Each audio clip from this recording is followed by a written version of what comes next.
Hello students, welcome to Biometers classes online.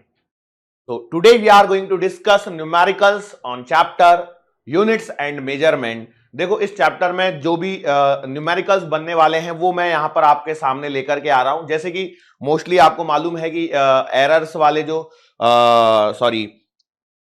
इसे हम क्या कहते हैं वर्नियर कैलिपर्स और स्क्रू गेज के न्यूमेरिकल मैंने हैंड टू हैंड उसी समय वहां पर टॉपिक के साथ में ही कवर कर लिए थे, लेकिन फिर भी कुछ डायमेंशन से रिलेटेड और जो न्यूमेरिकल बन सकते हैं उनको मैं यहां पर आपको एक बार कवर करवा देता हूं। ठीक है, अब यहां पर देखो मैंने ऑप्शंस नहीं रखे हैं। ऑप्शंस इसलिए नहीं रखे हैं ताकि आप खुद से सोचो और यहां पर करते हुए चलो। सो अब यहां पर देखो पहला सवाल है the dimensions of physical quantity x in the equation force बराबर एक्स अपॉन डेंसिटी। कोई भी रैंडम इक्वेशन बना के दे देते हैं वो और यहां पर डायमेंशंस निकलवाते हैं। तो अब यहां पर यदि आपको एक्स के डायमेंशन निकालने तो आपको एक्स बराबर लिखना होगा फोर्स इंटू डेंसिटी। क्या लिखना पड़ेगा? एक्स बराबर आएगा फोर्स इंटू डेंसिटी। ये बात सही है? ओके, सो एक्स बराबर फोर्स के डायमेंशन यदि आपको डायरेक्टली याद है तो बहुत ही अच्छी बात है, और डायरेक्टली याद नहीं है तो भी आप इन्हें कैलकुलेट कर सकते हो। ये कैसे आएंगे? मास इंटू एक्सेलरेशन पहले लिख दो, इंटू डेंसिटी का आएगा आपके पास में मास अपॉन वॉल्यूम। ठीक है, अब मुझे लगता है यहां से आप डायमेंशंस को इजीली लिख सकते हो। चलो यहां से यदि मैं लिखता हूं तो एक्स बराबर आएगा, मास का लिखोगे m1, m1 एक्सेलरेशन का आएगा L1t-2। वैसे ये फोर्स के डायमेंशन है, ये आप में से मोस्टली लोगों को डायरेक्टली याद होंगे। इनटू मास का आएगा m1 अपॉन L3। ठीक है, कोई दिक्कत? चलो इसको आगे सॉल्व करता हूं तो मेरे पास में x के जो डायमेंशंस आएंगे वो क्या आएंगे? देखो m की पावर 1 है और ये यहां पे 1 है तो m की पावर हो गई 2। नाउ l की पावर देखो यहां पर 1 है, नीचे 3 है, ऊपर जाएगी तो -3 + 1 -2 हो जाएगा। l के डायमेंशंस -2 हो गए और t के डायमेंशंस -2 हो गए। तो इस प्रकार से x के जो डायमेंशंस आपको मिले हैं वो मिले हैं m2l - 2 t -2, m2l - 2 t -2। ये यहां पर आपको इसके डायमेंशंस मिले हैं। बड़ा ही आसान सा सवाल, आराम से किया जा सकता है। ऐसे सवालों में आपको फंसना नहीं है, डरना नहीं है। अगला सवाल देखो यहां पर क्या बोला गया है इस सवाल के अंदर में, force, acceleration and time are taken as fundamental quantities, then the dimensions of length will be। सवाल को ध्यान से समझिए और करने की कोशिश कीजिए। यहां पर देखो हो क्या रहा है, फोर्स को, एक्सेलरेशन को और टाइम को उन्होंने क्या लिया है? फंडामेंटल क्वांटिटी माना है। फोर्स को, एक्सेलरेशन को और टाइम को उन्होंने फंडामेंटल क्वांटिटी माना है और लेंथ के डायमेंशंस को उन्होंने पूछा है। तो एक स्टैंडर्ड तरीका जो है वो तो ये है कि आप बोलो लेंथ प्रोपोर्शनल टू फोर्स की पावर a, एक्सेलरेशन की पावर b और टाइम की पावर c। ऐसा कर सकते हो, या फिर इसको एक काम करो XYZ के फॉर्म में ले लो, फोर्स की पावर x, एक्सेलरेशन की पावर y और टाइम की पावर z। ठीक है, अब यहां पर इसके बाद क्या करेंगे? इनको तो मैंने फंडामेंटल फिजिकल क्वांटिटी के फॉर्म में ले लिया, बराबर, ये तरीका हो गया। अब हम यहां पर क्या करेंगे? यदि डायमेंशंस को लिखना है तो बस डायमेंशंस को इक्वेट कर दीजिए। जैसे लेंथ के डायमेंशंस को आपको मालूम है m0 L1 t0 रखोगे, प्रोपोर्शनलिटी साइन को ऐसे ही चलने दीजिए, कोई दिक्कत नहीं है। यहां फोर्स के डायमेंशंस आएंगे m1 L1 t-2 की पावर x, एक्सेलरेशन के डायमेंशंस आएंगे m0 L1 t-2 की पावर y और टाइम के डायमेंशंस आएंगे m0 L0 t1 की पावर z। ठीक है, ओके, चलो ये स्टैंडर्ड तरीका है, इससे बड़े ही आसानी से आप कर सकते हो। तो ये आएगा m0 L1 t0 proportional to, अब m की जितनी पावर है उनको एक साथ लिख लीजिए। तो देखो यहां से m की पावर मिल रही है x, कैसे? m की पावर 1 x, यहां 0 है y, 0 इंटू वाई 0 होगा, z की पावर 0 m की पावर 0 इंटू z 0 होगा, तो m की पावर सिर्फ x बचेगी। l की पावर देखो x यहां से आएगा, प्लस का y यहां से आएगा और z नहीं आएगा, खत्म, इंटू t की पावर -2x देखो इसको ध्यान से देखो, यहां से आएगा -2y और यहां से आएगा प्लस का z। क्लियर है? इसको इक्वेशन फॉर्मेट में हमारे पास में आ चुका है। अब इसके आगे सिर्फ एक ही काम करना होता है और वो है पावर्स को इक्वेट करना। मतलब m की पावर्स को इक्वेट करेंगे तो आपको मिलेगा x बराबर 0, l की पावर्स को इक्वेट करेंगे तो आपको मिलेगा x प्लस वाई बराबर 1 और z की पावर को इक्वेट करेंगे तो -2x माइनस 2y प्लस का z बराबर कितना आएगा 0। कोई दिक्कत होगी यहां तक? देख लो बराबर।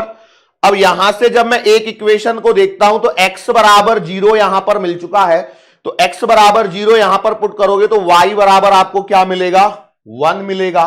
अब x 0 और y को 1 यहां पर पुट करेंगे तो यहां वाली इस इक्वेशन से क्या मिलेगा 0 -2 प्लस का z बराबर 0, सो z बराबर आपको मिलेगा प्लस का 2। क्लियर हो गया? अब इसको उठा के यहां पर पुट कर दीजिए तो यहां से आप पाएंगे कि L जो आएगा प्रोपोर्शनल टू f की पावर 0, y की वैल्यू 1 है मतलब एक्सेलरेशन की पावर 1 और टाइम की पावर 2।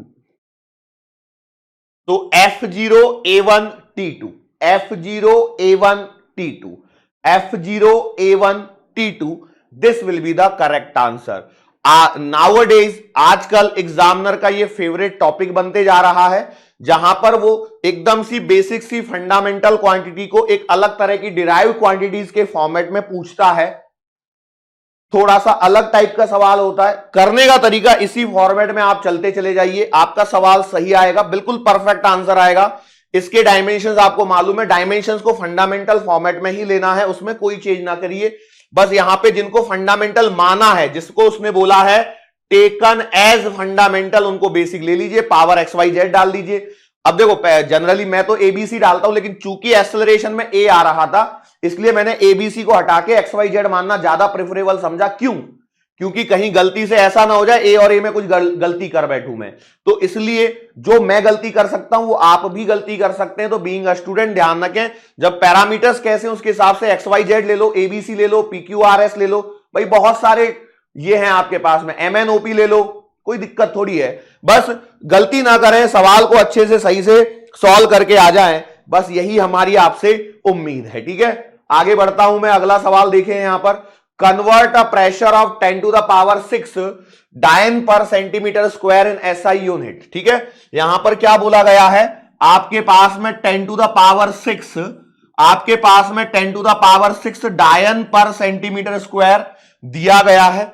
आपको इसे किसमें कन्वर्ट करना है, एसआई यूनिट। तो एसआई यूनिट क्या होगी, तो देखो डायन है सीजीएस यूनिट ऑफ फोर्स, मतलब ये आना चाहिए न्यूटन पर मीटर स्क्वायर में कन्वर्ट करना है। ठीक है, चलो 1 न्यूटन कितना होता है, तो भैया 1 न्यूटन होता है 10 की पावर 5 डायन के बराबर। यस और नो?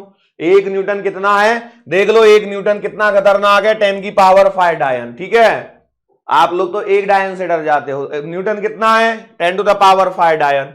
और 1 मीटर बराबर होता है 100 सेंटीमीटर, तो 1 मीटर का स्क्वायर करोगे तो 100 का स्क्वायर आएगा और सेंटीमीटर स्क्वायर आएगा, मतलब 1 मीटर स्क्वायर जो है वो 10 to the power 4 centimetre square आएगा। बराबर है?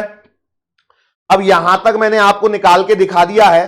अब इसको यहां पे कन्वर्जन के फॉर्मेट में लाना है, तो देखो मैं यहां से लिख सकता हूं 1 डायन जो होगा वो 10 टू द पावर माइनस का 5 न्यूटन होगा। ठीक है, पावर इधर से इधर आएगी तो इधर में प्लस है, इधर में आके माइनस हो जाएगी। सिमिलरली यहां पर आप देखोगे तो 1 centimetre square will be equals to 10 to the power minus 4 metre square. Throughout the physics ये वाली क्वांटिटी बहुत ज्यादा काम में आती है, सेंटीमीटर स्क्वायर को मीटर स्क्वायर में कन्वर्ट करने के लिए। तो अब बस कुछ नहीं करना है, अब आपके पास में ये जो डेटा दिया है उसमें वैल्यूज को पुट कर दीजिए। देखो 10 टू द पावर 6 को छेड़ने की आवश्यकता नहीं है, डायन की जगह मैं लिख दूं 10 टू द पावर माइनस का 5 न्यूटन अपॉन सेंटीमीटर स्क्वायर की जगह मैं लिख देता हूं 10 टू द पावर माइनस का 4 सेंटीमीटर, सॉरी मीटर स्क्वायर। सो अब यहां पर देखो कैंसलेशन करेंगे, -4 से -4 कटेगा, ये -1 बचेगा, ये इसको काटेगा तो ये 5 हो जाएगा। सो your answer will B 10⁵ Newton पर मीटर स्क्वायर। यस और नो? कोई दिक्कत होगी क्या?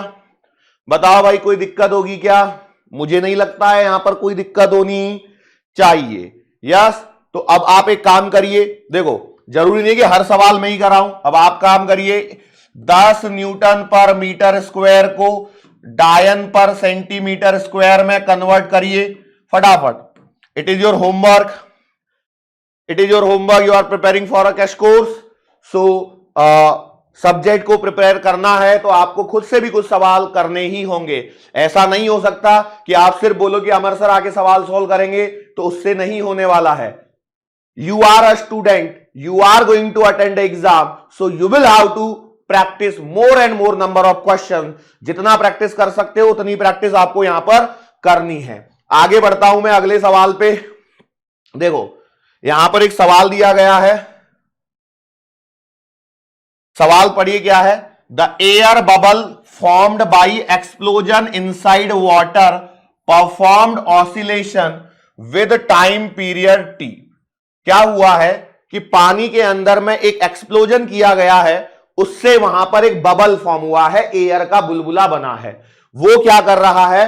वो एसएचएम कर रहा है या ऑसिलेशंस कर रहा है, जिसका टाइम पीरियड टी है।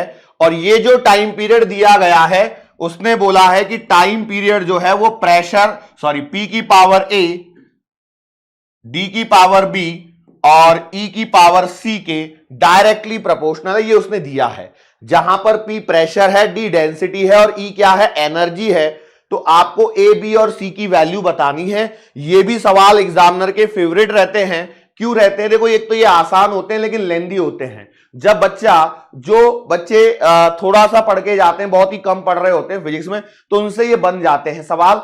तो एग्जामिनर चाहता है कि ऐसे सवाल भी रखा जाए पेपर में, ताकि बच्चे को खुशी मिले कि मैं एक सवाल तो एटलीस्ट करके आया हूं करके। ठीक है, अब ये सवाल जो होते हैं वो टाइम कंज्यूमिंग होते हैं। तो मेरा मानना ये है पर्सनली कि मैं आपको बोलूंगा कि always when you are attempting the question paper, then keep the physics for the last. सबसे पहले बायो अटेम्प्ट कीजिए, फिर केमिस्ट्री कीजिए और फिर फिजिक्स कीजिए, क्योंकि फिजिक्स में निकला हुआ टाइम पता नहीं चलता है। जब भी आप न्यूमेरिकल सेक्शन को कर रहे होते हो तो टाइम बड़ी तेजी से निकलता है और वो आपको पता नहीं चलता है, जो कि आपके परफॉर्मेंस को डाउन करा सकता है। जो कि आपका स्कोरिंग सब्जेक्ट बायो है या केमिस्ट्री है, हालांकि दोनों ही स्कोरिंग रहते हैं, वहां पर आपको इंपैक्ट डाल सकता है। दूसरा एक पॉइंट और होता है, फिजिक्स में पेपर कभी भी थोड़ा सा भी लीक से हटके आया, देखो पेपर देने जाने से पहले आपको नहीं मालूम कि पेपर में क्या क्वेश्चन आएगा। क्या आपको मालूम है? बिल्कुल नहीं मालूम है। सो बार बार मेरी इस सलाह को मानिए बेटा, सबसे पहले आप बायो अटेम्प्ट कीजिए, देन केमिस्ट्री और सबसे लास्ट में फिजिक्स कीजिए। कोशिश कीजिए कि समय को बायो और केमिस्ट्री में से कुछ बचा के रखा जाए, ताकि वो फिजिक्स में यूज में आ सके। ठीक है, इस बात को बिल्कुल दिमाग में गांठ मान लीजिए। ठीक है, यस और नो? चलो, करने का तरीका कैसा है? अभी जैसे सवाल करवाया था बिल्कुल वैसे ही करेंगे हम लोग। यहां पे सवाल यहां लिखेंगे, देखो क्या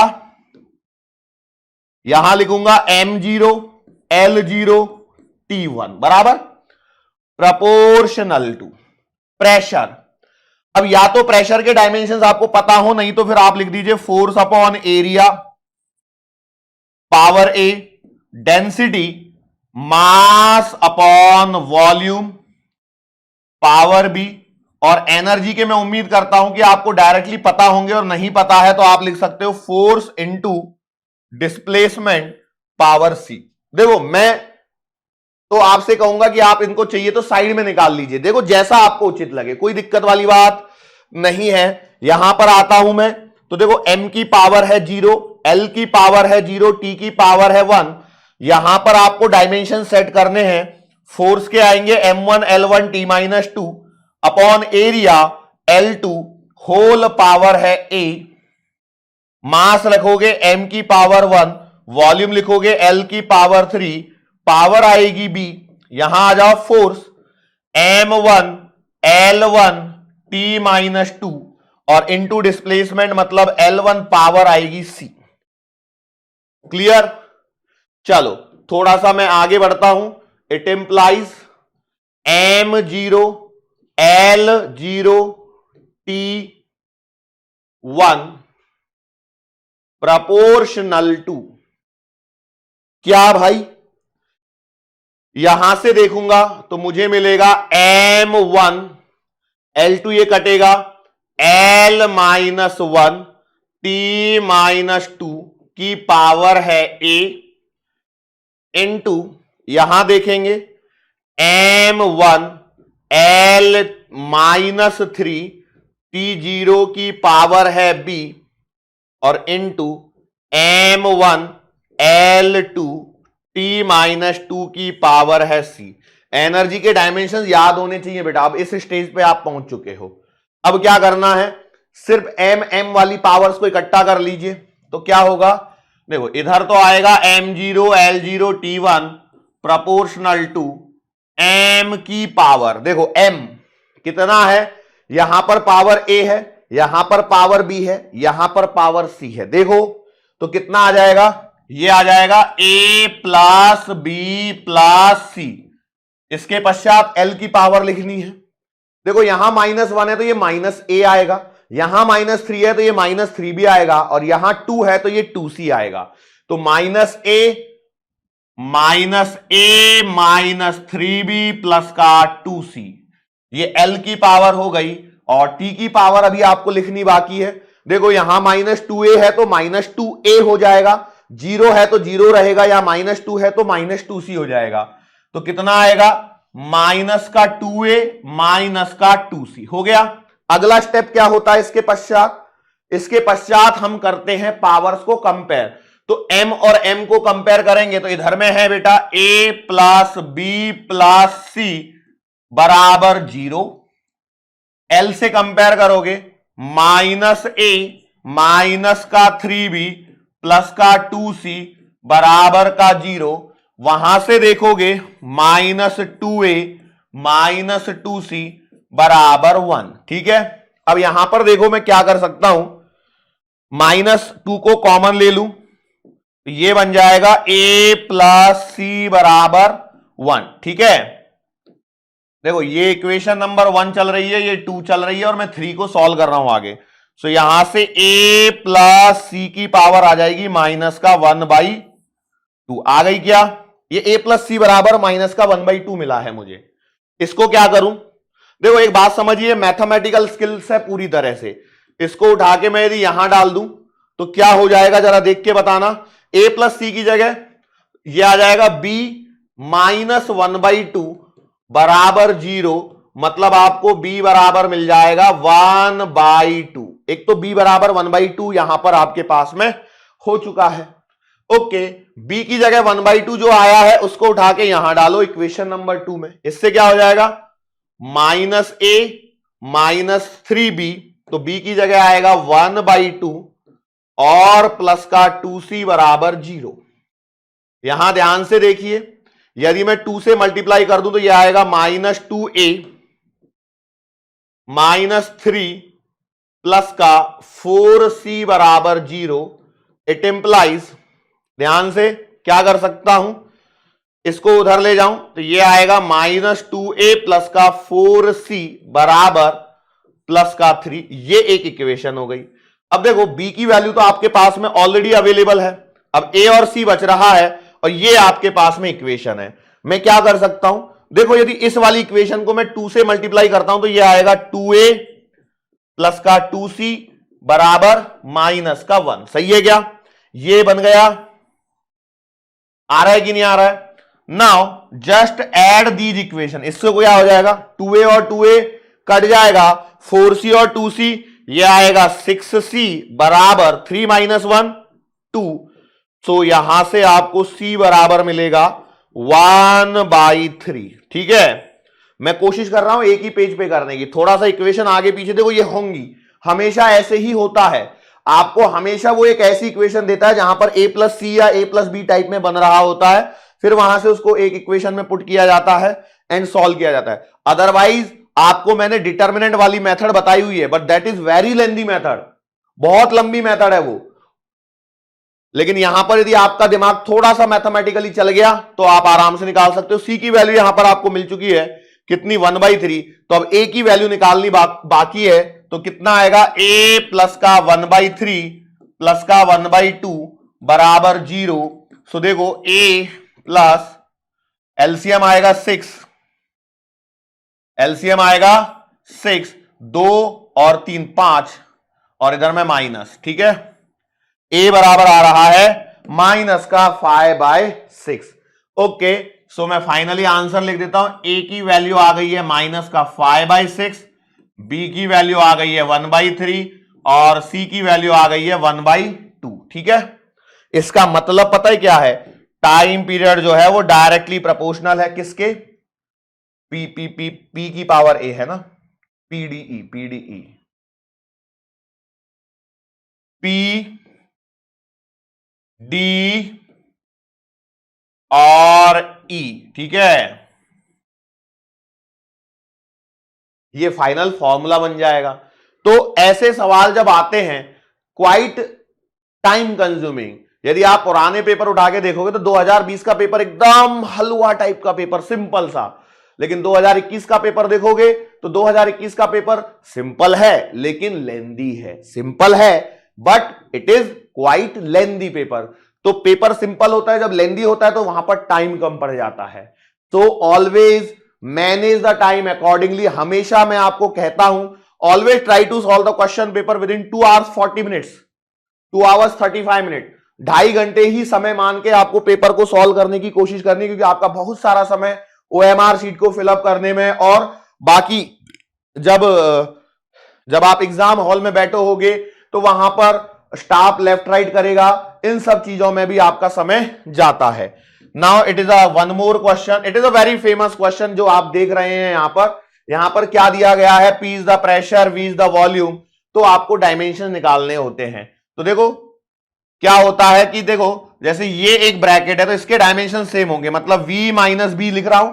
तो भैया सम और डिफरेंस जब कर रहे होते हैं, जब कभी भी हम सम करते हैं या डिफरेंस करते हैं तो हमेशा जिनके डायमेंशन सेम है उन्हीं को जोड़ सकते हैं। मतलब क्या है, मतलब आप मीटर पर सेकंड में मीटर पर सेकंड ही जोड़ सकते हैं, मीटर में मीटर ही जोड़ सकते हैं, मीटर में सेकंड नहीं जोड़ सकते हैं। मतलब you can not add 5 metre plus का 10 सेकंड। यदि जोड़ोगे तो आप सिर्फ इतना ही लिख पाओगे 5 मीटर एंड 10 सेकंड बस। लेकिन यदि मैं लिखूं 5 मीटर प्लस 10 मीटर तो अब आप आराम से जोड़ के 15 मीटर लिख पाओगे।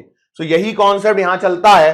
तो इसका मतलब V और B के डायमेंशन सेम होंगे, तो B के डायमेंशन किसके बराबर होंगे, वॉल्यूम, मतलब m0 L3 और T0। ठीक है, ये सिंपल सा सवाल है। और pressure, P is a pressure, तो देखो यहां से देखो P प्लस का A/V² बराबर, तो दोनों के डायमेंशन सेम होने चाहिए। तो इसका मतलब क्या है कि जो A के डायमेंशन है वो PV² के बराबर होंगे। तो A बराबर आएगा, P मतलब प्रेशर, मतलब force upon area into volume square. चलो डायमेंशन लिखो तो आएगा कितना, M1 L1 T-2 upon area मतलब L2 और V² मतलब आएगा L3। After putting it you will get M1 L की पावर देखो 2 है, यहां पे 3 का स्क्वायर और है तो 6 और एक 7 में से 2 गए तो L5 और T-2। तो देखो ये यहां पर डायमेंशन आ रहे हैं M1 L5 और T कितना आ रहा है, -2 आ रहा है। अब यहां पर एक और इंपॉर्टेंट देखो, सुनो, सवाल को एग्जामिनर ऐसे भी पूछ सकता है। कैसे पूछ सकता है, सवाल पूछ सकता है कि इन फॉर्मूला या एक्सप्रेशन जो भी लिखा है, P प्लस का A/V², V माइनस का B बराबर RT। ठीक है, अब वो बोल सकता है डायरेक्टली, ऐसे सवाल भी पूछ सकता है, what is the power of length, length लिख दे या फिर L लिख दे, in the dimensions of L, in the dimensions of L, sorry in the dimensions of L नहीं, A के जो डायमेंशंस आ रहे हैं उसके अंदर में आप एल की कुछ तो भी लिख रहे हो, तो उसकी पावर क्या है या उसकी न्यूमेरिकल वैल्यू क्या है, या फिर वो लिख सकता है कि if dimensions of A R M की पावर एक्स, एल की पावर वाई और टी की power Z, what is the value of Y x और जेड, ऐसा टाइप का भी सवाल यहां पर क्रिएट किया जा सकता है। तो डरना नहीं है, वो कोई डिफिकल्ट सवाल नहीं है, आपने जो किया है उसमें से बस एक आपको थोड़ा सा आगे बढ़ के थोड़ा सा सिलेक्शन करना है और पुट करना है। मतलब इस पर्टिकुलर सवाल में x की वैल्यू क्या है, 1 है, y की वैल्यू 5 है और z की वैल्यू -2 है। क्लियर, ये सवाल है। इस तरह की वैरायटी के भी सवाल यहां पर एग्जामिनर बनाता है और आपसे पूछता है, तब आपको डरना नहीं है, बस इतना सा आपको क्या रखना है, ध्यान यहां पर रखना है। देखो एक सवाल दिया गया है, देखो अजीब सा सवाल देखने के बाद में ऐसा लगता है कि ये तो हमसे नहीं होगा, ऐसा लग रहा है कि ऐसी कुछ देखने के बाद में। द फॉर्मूला वी स्क्वायर बराबर 3gml 1 minus cos theta upon m 1 plus sine square theta is obtained as the solution of a problem. ठीक है, use dimensions to find whether this is a reasonable solution where v is velocity, m and m are masses, l is length and g is gravitational acceleration. Okay, तो भैया आप बताओ ये solution सही है या नहीं है, ये कैसे पता लगेगा? तो देखो डायमेंशंस को चेक करेंगे। तो भैया देखो v स्क्वायर, v क्या है, वेलोसिटी, तो v स्क्वायर के डायमेंशंस कितने आएंगे, m0 l1 t-1 का स्क्वायर, मतलब आएगा m0 l2 t-2। ये किसके डायमेंशन निकाल लिए आपने, ये आ गया LHS। चलो RHS राइट हैंड साइड में आएंगे तो किसका निकालना है, राइट हैंड साइड में देखना आपको निकालने हैं MGL अपॉन M के, क्यों, बाकी तो सारे डायमेंशन लेस है, जिसमें भी m से m तो कट जाएगा, तो g इंटू एल के निकालने। भाई ये भी मास है, ये भी मास है। सर स्मॉल m है कैपिटल m है, भाई लिख के दिया ना, small m and capital R masses, तो मास के डायमेंशंस कटेंगे कि नहीं कटेंगे, बिल्कुल कटेंगे। तो यहां पर या तो आप काट दो, और नहीं काट रहे हो तो आप एक काम करो, लिख दो भाई, m के लिखोगे m1, g के क्या लिखोगे l1 t-2 और l के लिखोगे कितना 1 अपॉन m की पावर 1। ठीक है, यहां से कट जाएगा तो आपको आएगा m0 l2 t-2। ये यहां पर आपके पास में क्या आ गए, डायमेंशंस आ गए। यस और नो, इसमें कोई दिक्कत आएगी कि नहीं आएगी? तो आपने बोला सर बात तो सही लग रही है। अब यहां पर आपको जो मेन काम करना होता है वो क्या होता है, डायमेंशंस को इक्वेट करना होता है। तो भैया देखो यहां आ रहा है m0 l2 t-2, यहां भी आ रहा है m0 l2 t-2, क्या डायमेंशन सेम आ रहे हैं? यस, तो डायमेंशंस आर सेम। क्या बोल रहा हूं मैं, डायमेंशंस आर सेम, और डायमेंशन सेम है तो फॉर्मूला रीजनेबल है।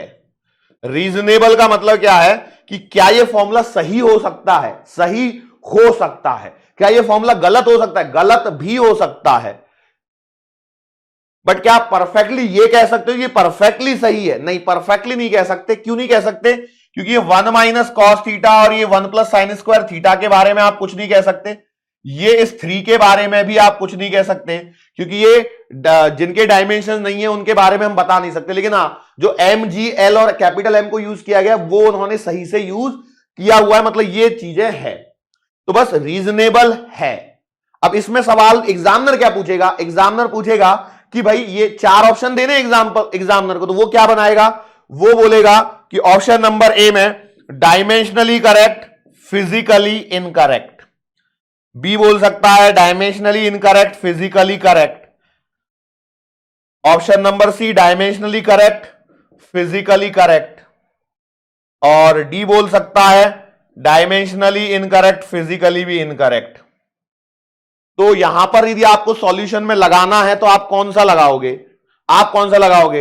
अब देखो डायमेंशनली करेक्ट तो एक इस ऑप्शन में भी आ रहा है और एक इस वाले ऑप्शन में भी आ रहा है, आ रहा है कि नहीं आ रहा है? बिल्कुल आ रहा है। तो भी आप यहां पर लगाओगे ये वाला, क्योंकि डायमेंशनली तो करेक्ट है, फिजिकली करेक्ट या इनकरेक्ट के बारे में आप कुछ कह नहीं सकते, आपको पता ही नहीं है, क्योंकि यही नहीं मालूम ये काहे से का निकाला है, काहे ये आ रहा है, कौन सा इक्वेशन सॉल्व किया है, कुछ बताया उसने नहीं बताया, तो आप इसको नहीं करोगे। हालांकि एग्जामिनर थोड़ा सा और मॉडिफाइड ऑप्शन बनाएगा कि this formula is dimensionally correct but can not be described about physical correctness, dimensionally correct but can be described about physical correctness, dimensionally correct but can not be described about dimensional less constants. तो ऐसे कुछ options यहां पर बनने की संभावना व्यक्त की जा सकती है, लेकिन इसका यह मतलब नहीं है कि यही सवाल यहां पर वो पूछेगा। यस और नो। आगे बढ़ते हैं हम लोग। देखो, each side of cube is measured to be 7.203 metre. What are the total surface area and volume of the cube. इससे कोई सवाल छूटा तो नहीं है बीच में से, ऐसा क्यों लग रहा है? शायद आगे होंगे फिर वो सवाल। ओके ठीक है, कोई बात नहीं। यहां पर देखो क्या हो रहा है, आपके पास में हर एक साइड दे रखी है यहां पर, और आपसे क्या पूछा गया है? सरफेस एरिया पूछा गया है, और क्या पूछा गया है? वॉल्यूम पूछा गया है क्यूब का, टू एप्रोप्रिएट सिग्निफिकेंट फिगर। ठीक है, सही बात है। क्यूब का सवाल है तो सरफेस एरिया कितना आएगा? 6a² 6 into 7.203 into 7.203। ये बात सही है क्या? अब पूरा कैलकुलेशन बेस्ड सवाल है। अब देखो, एक तो तरीका ये है कि आपको 7.203 के स्क्वायर आ जाए। अब आपको क्या लगता है एग्जाम में जब ये सवाल आएगा तो कैसा करना है? आपको एग्जाम में सवाल में कुछ नहीं करना है, वो ऑप्शन सेलेक्ट करना है जिसमें सिग्निफिकेंट डिजिट कितने हो? 4 हो, खत्म। ये सवाल सॉल्व करने के लिए नहीं होते हैं एग्जाम में। वहां पर एग्जामिनर आपकी नॉलेज को चेक कर रहा होता है कि भैया आपको डायमेंशंस का, सिग्निफिकेंट डिजिट्स का प्रॉपर नॉलेज है या नहीं है। 4 ऑप्शन में से किन्हीं भी 2 ऑप्शन में वो 4 सिग्निफिकेंट डिजिट नहीं देगा।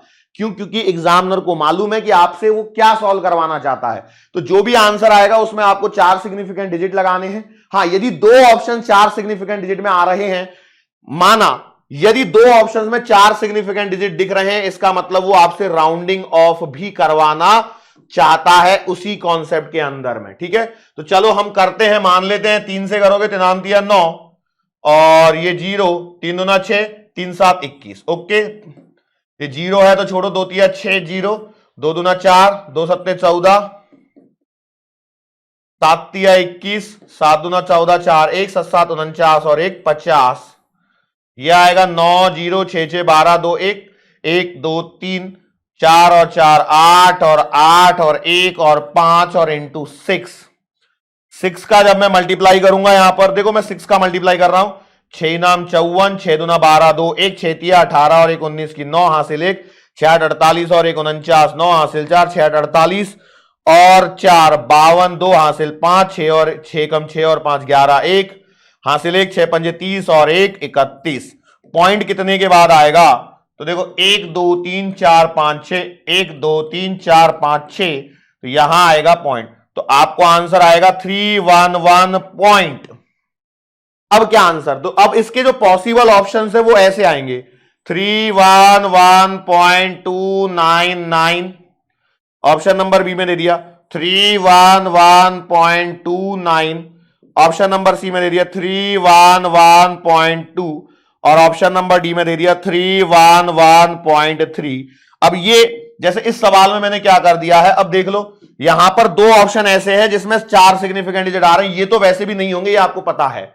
मतलब यहां पर आपको 2 कॉन्सेप्ट का इस्तेमाल करना है, एक सिग्निफिकेंट डिजिट का और एक राउंडिंग ऑफ का। तो राउंडिंग ऑफ करनी है तो देखो यहां है, इस 9 को उड़ाना है, ये 5 से बड़ा है, मतलब ये 1 से इंक्रीज हो जाएगा। सो योर आंसर विल बी कितना आएगा? 311.3। यस और नो, और यूनिट क्या लग जाएगी? Metre cube. यूनिट क्या लग जाएगी बेटा? Metre cube will be the unit. So ये यहां पर आंसर मीटर क्यूब नहीं, क्या निकाला है हमने? मीटर क्यूब आएगा ना। हाँ, मीटर स्क्वायर है, कौन सा निकाला है हमने? 6a², मतलब मीटर स्क्वायर आएगा।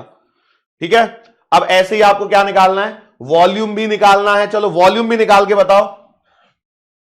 तो वॉल्यूम क्या होगा इसका अगेन? तो अब देखो मेरे पास में डेटा है 1 2 3 4 5 6 है या नहीं है? है। तो मैं इसको एक बार और मल्टीप्लाई करूंगा, 51.88 3209 इंटू 7.203। अब देखो ये काफी लंबे चौड़े मल्टीप्लीकेशन है और कुछ नहीं है, बस और कुछ भी नहीं है, तो करते रहो मल्टीप्लीकेशन, आंसर आ जाएगा भाई। देखो 3 से करूंगा, तिनाम 27, 3 दूना 6, तिनाम दिया 9, 3 8 24, 4 2, 3 8 24, 25 26, 6 2, 3 एकम 3 और 2 5, 3 पंजे 15। जीरो से करने की जरूरत नहीं है, तो मैं एक और क्रॉस सीधा लगा रहा हूं, 2 से करेंगे, 2 नाम 18, 2 दूना 4, 2 तिया 6, 2 अट्ठे 16, 2 अट्ठे 16, 2 एकम 2, 2 पंजे 10। 7 से करना है, देखो 7 से करोगे सतनाम 63, सतनाम 63, 7 दूना 14, 4 1, 7 तिया 21 और 1 22 की 2 हासिल 2, 7 8 56, 57 58, 7 8 56 और 5 61, 7 एकम 7 और 6 12 13 3 1 57 35 और 1 36। ओ माय गॉड, अब इसको जोड़ो पहले, ये आएगा 7, ये आएगा 2, 8 और 6 14, 4 1, 9 और 1 10 और 3 13 और 1 14 की 4 हासिल 1, 8 और 6 14 और 1 15 की 5 हासिल 1, 6 और 4 10 और 6 16 और 1 17 7 हासिल 1, 6 और 6 12 और 2 14 4 हासिल 1, 7 5 12 और 20 और 1 21 हासिल 2, 3 4 5, 3 4 5 और 2 7, ये आएगा 3, ये आएगा 7 और ये आएगा 3। ओ पॉइंट कितने के बाद में लगेगा बेटा? 1 2 3 4 5 6 7 8 9, 1 2 3 4 5 6 7 8 9, अरे 1 2 3 4 5 6 7 8 9, सो ये आ रहा है, ये आ रहा है 373.7 मीटर क्यूब। मैंने राउंडिंग ऑफ करके भी आपको आंसर दे दिया है, खत्म, ये आंसर आ जाएगा। वो सिर्फ और सिर्फ आपको गुणा भाग करवा रहा है और कुछ नहीं करवा रहा, सिर्फ और सिर्फ आपसे क्या करवा रहा है, मल्टीप्लीकेशन आपको करना आता है या नहीं आता है, बस वो चेक कर रहा है और कुछ नहीं है। इसमें आ गया 311.3 मीटर स्क्वायर, यहां आ जाएगा 373.7 metre cube and nothing else. तो ये सिर्फ और सिर्फ आपका कैलकुलेशन का सवाल है, इससे ज्यादा इसमें और कुछ भी नहीं है। ठीक है भाई, समझ में आ रहा है ना? कुछ नहीं करना है भाई, सरफेस एरिया का फॉर्मूला पता होना चाहिए, 6a² होता है। यदि क्यूब का सरफेस एरिया नहीं पता फिर तो दिक्कत हो जाएगी, है ना? यहां पर क्या है, वॉल्यूम निकालते आना चाहिए। चलो आगे बढ़ता हूं मैं अगले सवाल की तरफ। देखो 5.74 gram of a substance occupies volume 1.2 centimetre cube, express its density keeping the significant figures in view. तो देखो सबसे पहले तो आपको डेंसिटी का फॉर्मूला पता होना चाहिए। डेंसिटी क्या होती है? डेंसिटी होती है मास अपॉन वॉल्यूम। मैंने बोला ठीक है। चलो तो मास कितना दिया गया है? 5.74 ग्राम अपॉन वॉल्यूम दिया गया 1.2 सेंटीमीटर क्यूब। यहां सबसे इंपॉर्टेंट बात, इसमें कितने सिग्निफिकेंट डिजिट है? इसमें है 3, इसमें है 2, बराबर। तो लोएस्ट कितने हैं? 2, मतलब आंसर में कितने होंगे? 2। चलो 1.2 से डिवाइड करते हैं हम लोग यहां पर, तो 1.2 से डिवाइड करोगे 5.74 को, 12 दूना 24, 12 36, बरचौक 48, तो 4 बार जाएगा 4.8। कितना बच गया यहां से भाई? 2 और 7 9, हाँ ये आएगा 4। यहां पॉइंट लग चुका है। अब इसको 12 से 12 कंसीडर करते हुए करना है, तो 12 सत्ते 84 आ गया, कितना आ गया? 10 100, 12 सत्ते 84, 12 अट्ठे 96, 96, 4 0, 12 दूना 24, 12 3 36। तो देखो आपने जो आंसर निकाला है इसको सॉल्व करके वो वास्तविकता में आ रहा है 4.783 ग्राम पर सेंटीमीटर क्यूब। लेकिन आपको जो आंसर देना है वो किसमें देना है? Keeping the significant figures in view. तो कितने होने चाहिए?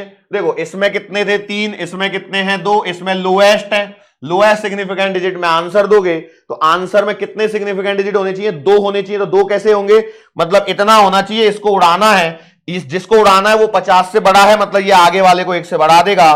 So your final answer will B 4.8 ग्राम पर सेंटीमीटर क्यूब।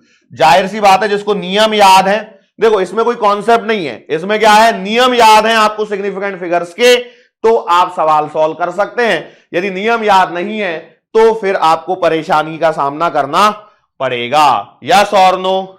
चलो ठीक है, आगे बढ़ते हैं।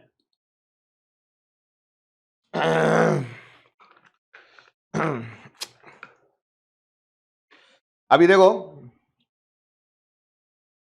चलो आगे का सवाल जब तक आप देखो तो सही एटलीस्ट। देखो सवाल में क्या दिया गया है।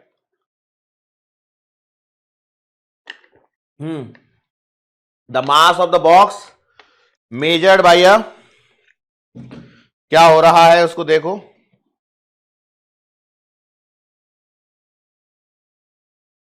2.300 kg, two gold pieces of mass is 20.15 gram and 20.17 gram are added to the box. What is the total mass of the box? The difference in the masses of the pieces to correct significant digits. चलो तो ये यहां पर हमारे सामने सवाल आ रहा है। अब इसको यदि मैं देखता हूं तो कितना आंसर निकालेंगे और कैसे करेंगे। The mass of the box measured by grocer's balance कितना दिया गया, 2.300 kg, two gold pieces of mass this and this gram are added to the box, what is the total mass. देखो आपके पास में है 2.300 kg, है ना, इसमें आपको ऐड करना है 20.15 ग्राम प्लस का 20.17 ग्राम, इसको ऐड करना है तो टोटल मास बताना है। तो अब देखो यदि मैं यहां पर इसको देखूं तो ये तो 2.300 kg हो जाएगा प्लस का, है ना। अब यहां पर आपको मेनली करना क्या है, तो यहां पर आपको करना है ऐड, यहां पर आपको क्या करना है, ऐड। तो जब मैं यहां पर ऐड करने जाऊंगा तो ऐड करते समय क्या होगा आप बताइए जरा सोच के। तो आप बोलेंगे 2 गोल्ड पीसेस दे दिए, इसका भी मैं मास ऐड करूं। अब ये तो दिया है केजी में और ये दिया है आपको ग्राम में, तो अब आप सोचो आप इसे क्या लिख सकते हो, 20.15 into 10 to the power -3 kg लिख सकते हो, plus 20.17 into 10 to the power -3 kg लिख सकते हो। इसमें तो कोई सिग्निफिकेंट डिजिट का कोई लफड़ा है ही नहीं। अब जो आंसर आपको देना है बस वो यहां पर एक बार आपको समझना है कि भाई कितने सिग्निफिकेंट डिजिट्स में मैं आंसर यहां पर दूं या क्या करूं, दैट इज द क्वेश्चन। बस यही पॉइंट यदि आपको पकड़ में आ गया तो उसके बाद में कोई दिक्कत यहां पर नहीं होने वाली है। जैसे अब हम जो एडिशन और सब्ट्रैक्शन जब कर रहे होते हैं तो हम क्या देखते हैं कि पॉइंट के बाद में minimum number of decimal places यहां पर देखा जाता है, ठीक है, ओके। तो पॉइंट के बाद में जब मैं minimum number of decimal places के बेसिस पर ऐड करूंगा तो अब आप इसमें जरा डेटा में देखिए, देखो ये डेटा जो है ये बहुत ही छोटा डेटा हो गया है आपके पास में, डेटा क्या हो गया है, बहुत ही छोटा हो गया है। सो अभी जो आपका आंसर आएगा, एक्चुअली सवाल के अंदर में अब इन्होंने यहां पे एक छोटा सा ये किया हुआ है कि इस 2.300 kg की जगह 2.3 kg होता तो आंसर वही का वही सीधा का सीधा 2.3 kg ही आ जाता था, वही होना भी चाहिए एक्चुअली सवाल में। ये सवाल आपको बहुत जगह मिलेगा। अब यहां पर क्या हो जाएगा 2.3 kg, मैं ऐसा क्यों कर रहा हूं, व्हाट इज द रीजन। देखो ये आपके किलोग्राम में ऐसे चल रहे हैं, 20.15 into 10 to the power -3 kg बराबर। अब यदि आप इसकी यूनिट चेंज करके आप इसको बोलते हो तो ये आएगा 0.02015 kg, है ना, और ये वाला कितना आएगा, ये वाला आएगा 0.02017 kg, मतलब ठीक है। तो अब आप इसको पॉइंट के नीचे रखोगे भी तो 0.0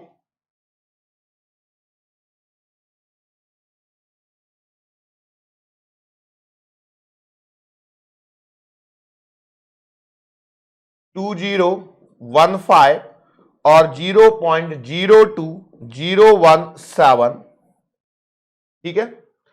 यहां पर ऐड करोगे 7 5 12 2, एक और एक 2 और एक 3, ये आएगा 0, ये आएगा 4, ये आएगा 3 और ये आएगा 3। So you are getting it as 2.34032 kg। अभी आपके पास में हाल फिलहाल में ये आंसर मिल रहा है 2.3 kg और 2.300 और 2.34032। अब यहां पर जो आंसर होना चाहिए उसमें फंडा क्या है, एडिशन और सब्ट्रैक्शन का रूल कहता है मुझे, एडिशन और सब्ट्रैक्शन, देखो एडिशन एंड सब्ट्रैक्शन का रूल कहता है least number of places, least number of places after decimal, after decimal, ठीक है, ये है इसका नियम, least number of decimal places after, least number of places after decimal, decimal के पश्चात न्यूनतम नंबर में डेसिमल प्लेसेस होने चाहिए। तो यहां है 1 2 3, यहां है 1 2, यहां है 1 2, ठीक है, यस, जो गिवन है सिचुएशन उसके बेसिस पर। तो मतलब पॉइंट के बाद में 2 ही डिजिट तक आपको अलाउड है, तो पॉइंट के बाद में 2 ही डिजिट तक अलाउड है, तो आपके पास में ये आंसर आ जाएगा 2.34 kg। क्योंकि इसको आप ड्रॉप कर दोगे तो 2.34 kg will be the correct answer, 2.34 kg will be the correct answer. वैसे ये जो सवाल दिया जाता है उसमें मैं आपको बता दूं ये 2 जीरो को ऐड करके नहीं दिया जाता, मतलब ये सवाल रहता है बस और बस 2.3 kg इस फॉर्मेट में। इससे क्या होता है, इससे होता यह है बेटा कि यहां पर पॉइंट के बाद में एक ही प्लेस आता है और इनमें पॉइंट के बाद में 2 प्लेस आते हैं। तो जब पॉइंट के बाद में एक प्लेस आता है तो अब आपके पास में सिर्फ आंसर आता है 2.3 kg, खत्म। अब आगे जो है इसमें सवाल में कुछ गड़बड़ी हो रही है, the difference in the masses of the pieces, difference of the masses in the pieces यहां पर बोल रहा है। सो ये थोड़ा सा अजीब टाइप में हो रहा है, कुछ तो भी गड़बड़ी है यहां पे। डिफरेंस इन द मासेस मतलब क्या निकालेंगे, यदि मैं इन दोनों का डिफरेंस निकाल लेता हूं मान के चलो, तो क्या निकालूंगा, 20.15 minus 20.17 what ever it be, तो ये तो 0.02 ग्राम यहां पर आ रहा है। पॉइंट के बाद में 2 प्लेसेस तक आंसर, ये क्या हो गया भाई, चलो ठीक है, what ever it be, so leave it, just consider the only first question, है ना, इसी को कंसीडर करते हुए हम आगे बढ़ते हैं। देखो यहां पर खेल इतना ही है, नियम याद है तो ये सवाल सॉल्व होंगे, नियम याद नहीं है तो सवाल सॉल्व नहीं होंगे। ये सवाल आपको जनरली आपको जो मिलेगा वो मिलेगा 2.30 kg के लिए, जिसका आंसर 2.3 kg ही आता है। ये 2 जीरो यहां पर नहीं मिलती हैं, ठीक है। सवालों में यही होता है, थोड़ा सा चेंज करने से बहुत कुछ चीजें परिवर्तित होती हैं और फिर उसी के अनुसार रूल्स के अकॉर्डिंगली हमको यहां पर आंसर निकालना होता है, ठीक है। आगे देखते हैं। हाँ भाई, सवाल देखो ये आ गया, in an experiment the refractive index of water was observed as 1.29, this and this, calculate the mean value, mean absolute error and percentage error in the measurement. तो ये आपका वो बेसिक सवाल है, जब मैं लेक्चर का थियरी पढ़ाता हूं तो उसमें ये सवाल ऐसा ही लगभग सवाल होता है, वैसे टाइप का। तो देखो यहां पर जो मेजरमेंट दे रखे हैं वो दे रखे हैं आपको 1.29, पेन चेंज कर लेता हूं मैं,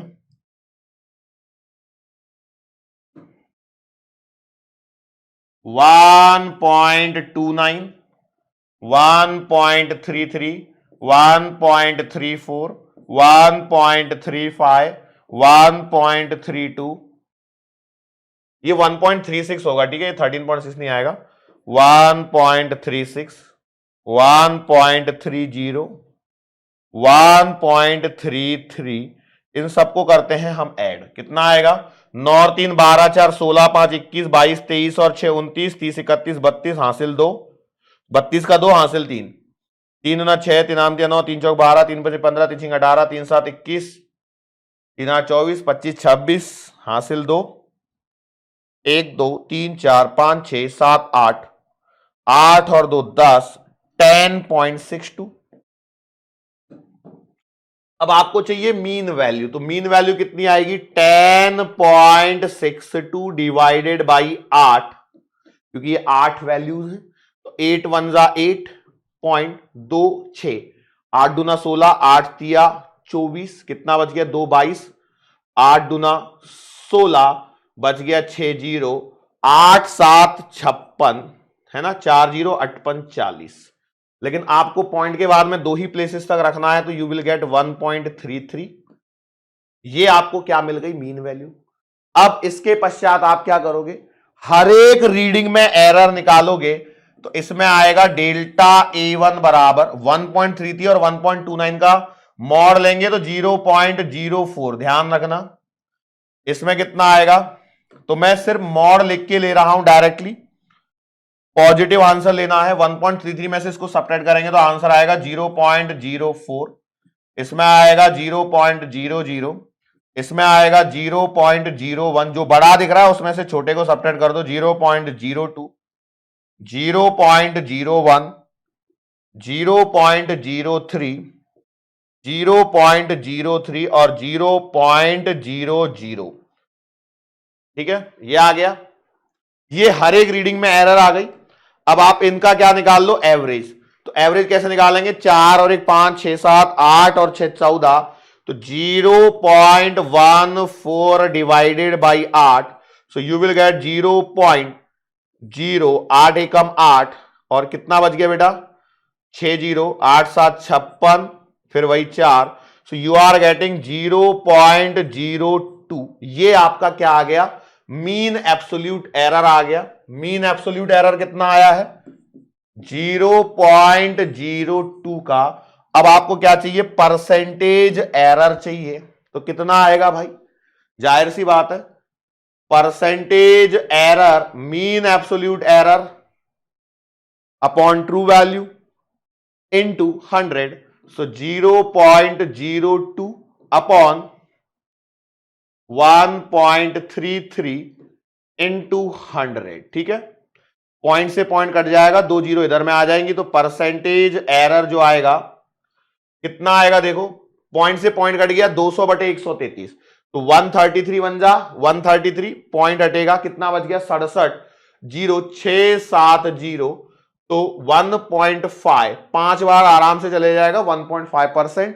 that is the correct answer, that is the correct answer for this question.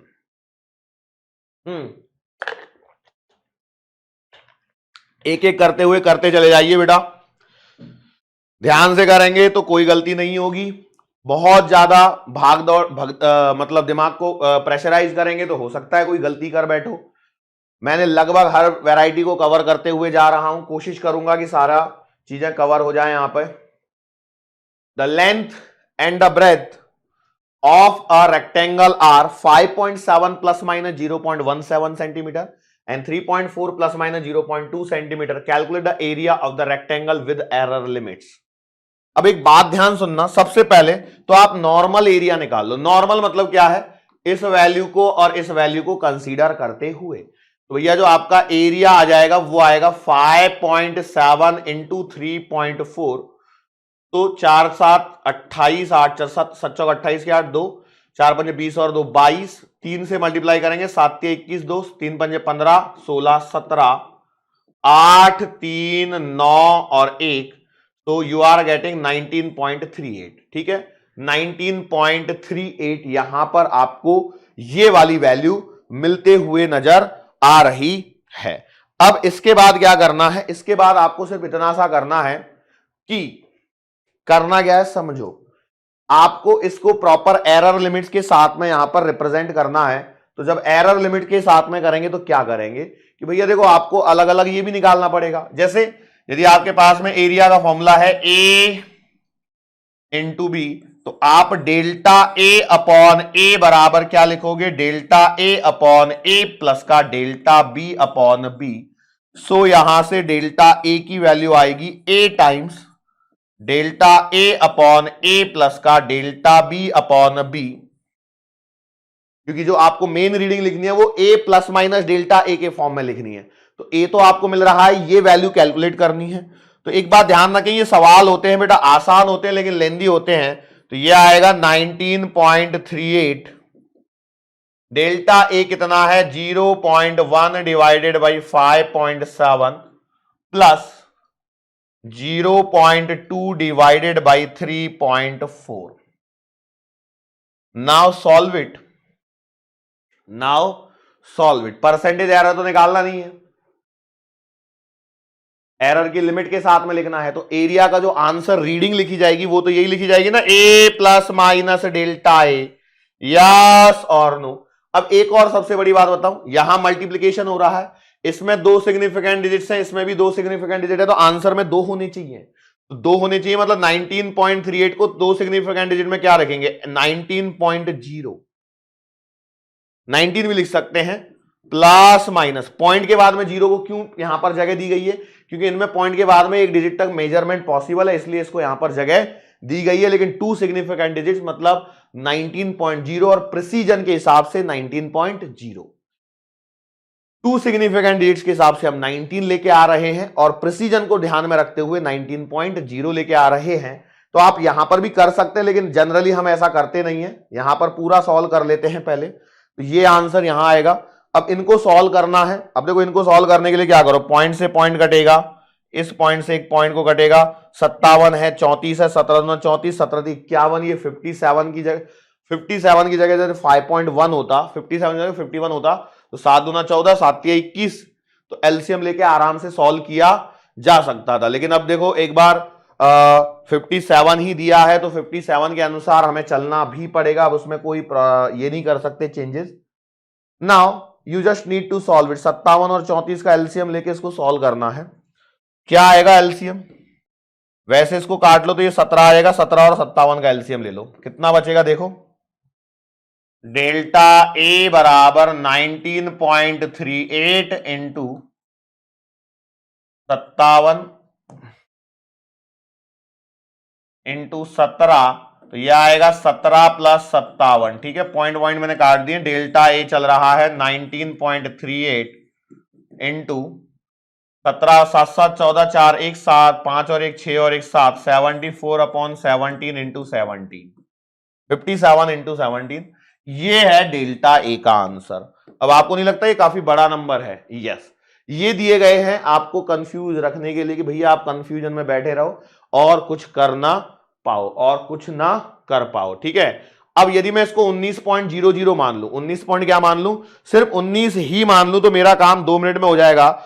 Otherwise फिर मैं यहां पर हमेशा उलझ के बैठा रहूंगा। यस और नो? कैसे 19 पॉइंट ये मान, 19 से क्या हो जाएगा, 19 18 19 38 29 57 और 19 से कम 19, काटो, 3 से काट लो, 7 4 11 बच रहा है, तो पॉइंट के फॉर्मेट में आंसर आएगा। अब मैं आपको बता दूं, वहां पर वो आपको बहुत ज्यादा परेशान नहीं करेगा। कहां तक परेशान करेगा, जहां तक अलग से ही आपको ऑप्शन वहां पे दिखेगा, अलग से ही वहां पर ऑप्शन आपको दिखेगा, अलग से ही वहां पर ऑप्शन आपको दिखने लगेगा। यस और नो?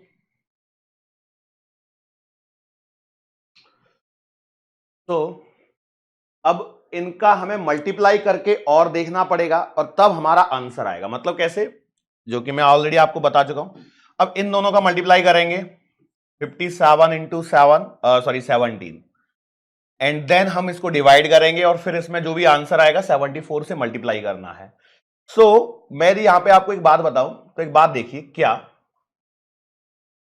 कि यहां पर हमारे पास में 5.7 इंटू 3.4 का मल्टीप्लीकेशन ऑलरेडी अवेलेबल है। कितना, 19.38 बराबर। मतलब मैं यहां पर एक काम कर सकता हूं, देखो, इंटू 2 कर दूं और इंटू यहां पर 2 कर दूं। सोचो, इंटू 2 कर दूं और इंटू 2 कर दूं तो क्या हो जाएगा, होगा ये बनेगा 2 4 जा 8, 2 7 जा 14 इंटू ये 19.38 एज इट इज, और ये कितना आएगा 1938। क्यों, मैंने पॉइंट नहीं लिखा है। क्लियर? सो अब जरा यहां पर देखिए, आपको नहीं लगता ये पूरा यदि मैं सॉल्व करूं इसको, ये 19.38 है, 1938 है, इसको कैंसिल करूं और इसको आंसर में मैं 1.48 नहीं लिख सकता क्या? बस यहीं तक आपको करना था और यही इसका आंसर की तरफ मैं पहुंच गया हूं। अब आपको क्या लिखना है, एरिया लिखना है विद एरर लिमिट्स। सो जब आप आंसर लिखने जाओगे तो मैंने यहां पर तो बोल दिया है आपको कि 19.0 लिख लो, प्लस माइनस के साथ में प्रॉब्लम हो रही है। तो अब मेरा आंसर देखो क्या होना चाहिए, 19.0 प्लस माइनस, अब यहां आ रहा है मेरा 1.48, कितना आ रहा है, 1.48। कैसे सॉल्व करूं इसको? 1.48 लिखूं या कुछ और लिखना पड़ेगा? तो आप यहां पर देखिए 0.1 0.2 मतलब पॉइंट के बाद में एक प्लेस होना चाहिए। तो यहां पर पॉइंट के बाद में एक प्लेस बनाने के लिए इसको क्या करना पड़ेगा? 1.5 लिखना पड़ेगा और ये इसका आंसर आ जाएगा 19.0 प्लस माइनस 1.5। क्वेश्चंस में देखो कुछ होता कुछ नहीं है, बट ये कैलकुलेशंस में हम कई बार उलझ जाते हैं और वही हमें कहीं ना कहीं कॉम्प्लिकेटेड सिचुएशन में डाल देता है। ठीक है, सो अब यहां पर आप इस बात को थोड़ा सा देखो, ध्यान से देखना। इस सवाल को करने के बाद में आपको एक चीज समझ में आएगी, वो क्या है। जैसे मैंने एरिया निकालने के लिए 5.7 इंटू 3.4 किया था, ये तो किया ही था। अब आप देखो यदि इसको प्रॉपरली एनालाइज करो तो ये यदि मैं कैंसिल नहीं करता, चूंकि मैंने यहां पे कैंसिल कर दिया था, तो आप जब एलसीएम लेके सॉल्व कर रहे थे तो यही डेटा आ रहा था, यही डेटा आ रहा था क्या? देखो अब इसको यदि मैं 2 से नहीं काटा होता तो ये 74 इंटू 2 मतलब 148 ही आ रहा है कि नहीं आ रहा है? आपको नहीं लगता है कुछ ज्यादा आसान था? हमने इसको कॉम्प्लिकेटेड कर दिया था। बिल्कुल हमसे कॉम्प्लिकेट हो गया, लेकिन क्या होता है ना, एग्जाम के समय भी ऐसा ही होता है, थोड़ी सी हड़बड़ी दिमाग में चल रही होती है और इस हड़बड़ी के चक्कर में हम लोग कई बार कैलकुलेशंस को उलझा बैठते हैं। अब आप बोलोगे सर कि कैलकुलेशन के टाइम पे हम एग्जाम में उलझेंगे तो हम क्या करेंगे? तो इसका कोई ऐसा हार्ड एंड फास्ट नहीं है कि ये नियम है ऐसे ही करो करके, लेकिन मैं आपको बोलना चाहूंगा कि एक बार आपने इस चीज को समझिए कि मोस्टली ऐसे टाइप के आंसर्स आपको मिलेंगे, मोस्टली ऐसे टाइप के आंसर्स आपको मिलेंगे।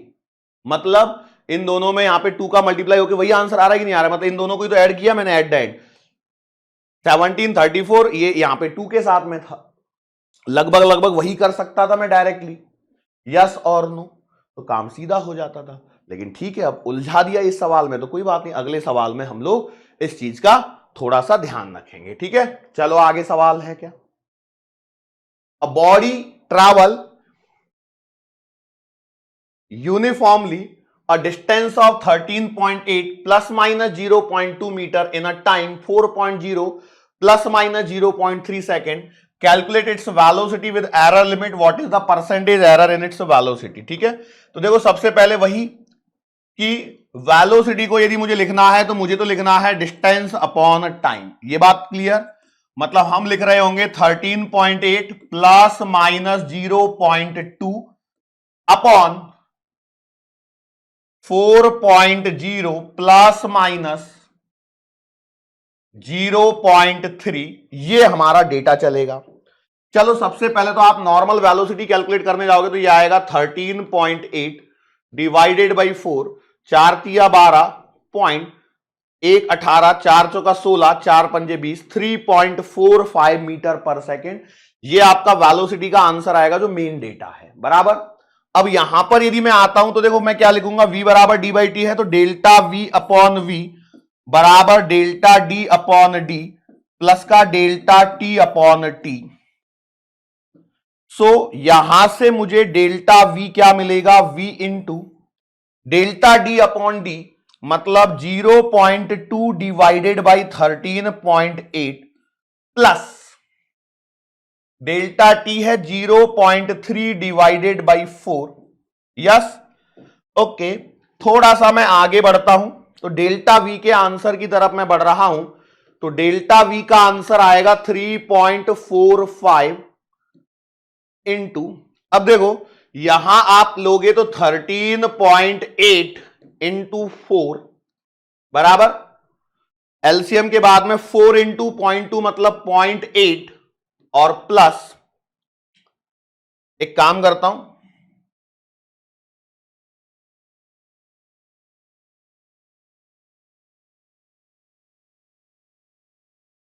ओ नो,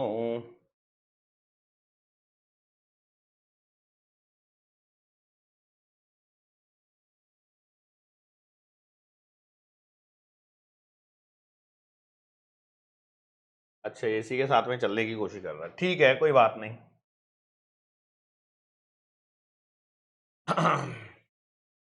इसको देखिए, मैं इसको वापस से ऊपर कहीं लिख रहा हूं, 13.8 डिवाइडेड बाई 4 मतलब आ रहा है 3.45, मैंने ऊपर लिख दिया है थोड़ा सा, आपको दिख रहा होगा स्क्रीन पे, है ना। अब यहां से इसको मल्टीप्लाई करेंगे तो कितना आएगा, 8 तिया 24 की 4, 3 8 24, हासिल 2, 3 9, 10 11 1 1, 3 एकम 3 और 1 4, 4.14। तो डेल्टा वी का जो आंसर आ रहा है वो आ रहा है 3.45 इंटू, इन दोनों को ऐड करेंगे तो कितना आएगा, तो ये आएगा 4.84 अपॉन 13.8 इंटू 4। अब जरा यहां पर देखना एक चीज को, देखो क्या है, 13.8 अपॉन 4 बराबर है 3.45 के बराबर, मतलब 3.45 अपॉन, इसको यदि मैं सॉल्व करता हूं, देखो ये डेटा काम के होते हैं, ये डेटा से आपको एक आइडिया मिलने लगता है और वो आइडिया कहीं ना कहीं आपको मदद करता है, वो आइडिया कहीं ना कहीं आपको क्या करता है, थोड़ी सी मदद करता है। कैसे मदद करता है, तो 13.8 के नीचे डिवाइड में यदि 3.4 होता तो आंसर कितना आता, 4। देखो बराबर, इसको यदि मैं यहां लिख दूं तो 13.8 डिवाइडेड बाई 3.45 करूं तो आंसर कितना आएगा, 4। मतलब यदि मैं रेसिप्रोकल ले लूं 3.45 अपॉन 13.8 का, तो आंसर कितना आएगा, 1/4। यस और नो, यही है कि नहीं। सो इसका मतलब यह हो रहा है कि इस वाले डेटा का आंसर कितना आना चाहिए, 1/4। तो डेल्टा वी बराबर आएगा 1/4 इंटू 4.84 डिवाइडेड बाई 4। एक बार और रिकॉल कर लो भाई यहां से, क्योंकि क्या है, आगे बढ़ने के बाद में यदि कोई गलती हो जाती है तो वो दिक्कत वाला काम होता है। तो मैंने 13.8 इंटू 4 किया, 13.8 4 से करेंगे, 4 दूना 8, 0.8 सही लिखा है। 4 से करेंगे 13.8 इंटू 3, 3 8 24 की 4, हासिल लगी 2, 4 3 8 9, 10 11 1, 3 एकम 3 और 1 4। ओके, फिर बाद में मैंने इन दोनों को यहां तो रहने दिया, इनको ऐड करूंगा, 4 1 और 9, 4.94। ठीक है, कोई बात नहीं। अब यहां पर आपके पास में क्या हो चुका है, देखो 4 इंटू 4 16, मतलब आपके पास में डेल्टा वी का जो आंसर आ रहा है 4.94 डिवाइडेड बाई 16। मैं उम्मीद करता हूं आपको 16 की टेबल आती है, 16 32, 16 3 48, 1 4 बचेगा, भाग जा नहीं सकता 0, ये यहां पे बढ़ जाएगा, 16 नंबर 144, मतलब 16 अट्ठे कितना आएगा,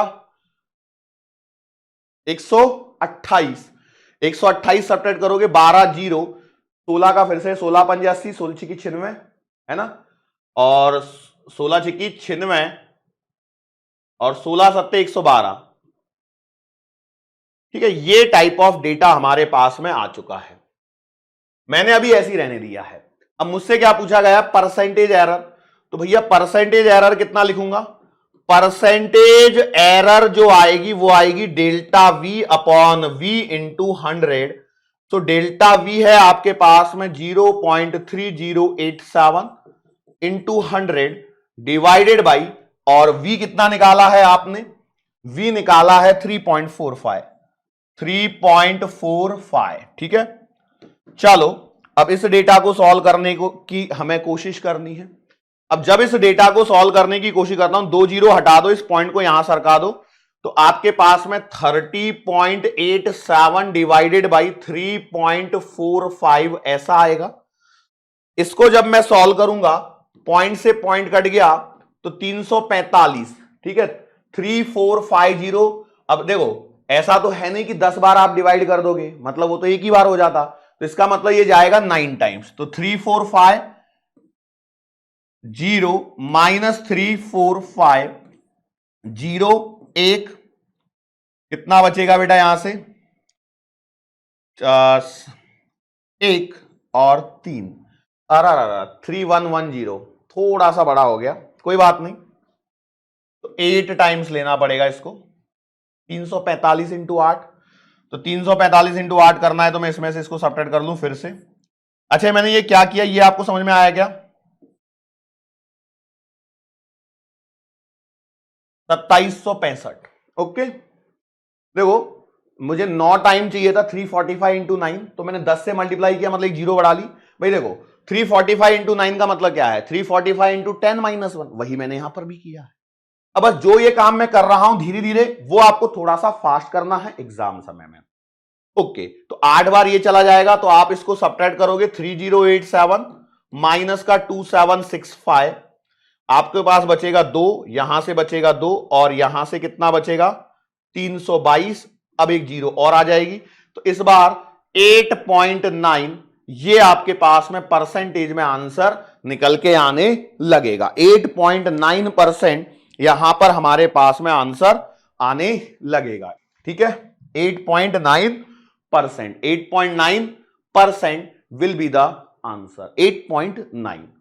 ये सारे सवालों में सिर्फ और सिर्फ कैलकुलेशंस मैटर करती है कि आपकी कैलकुलेशन कितनी अच्छी है और कैलकुलेशंस में आप कहां पर अटकते हो, ये बहुत ज्यादा इंपॉर्टेंट है बेटा, ध्यान दीजिएगा।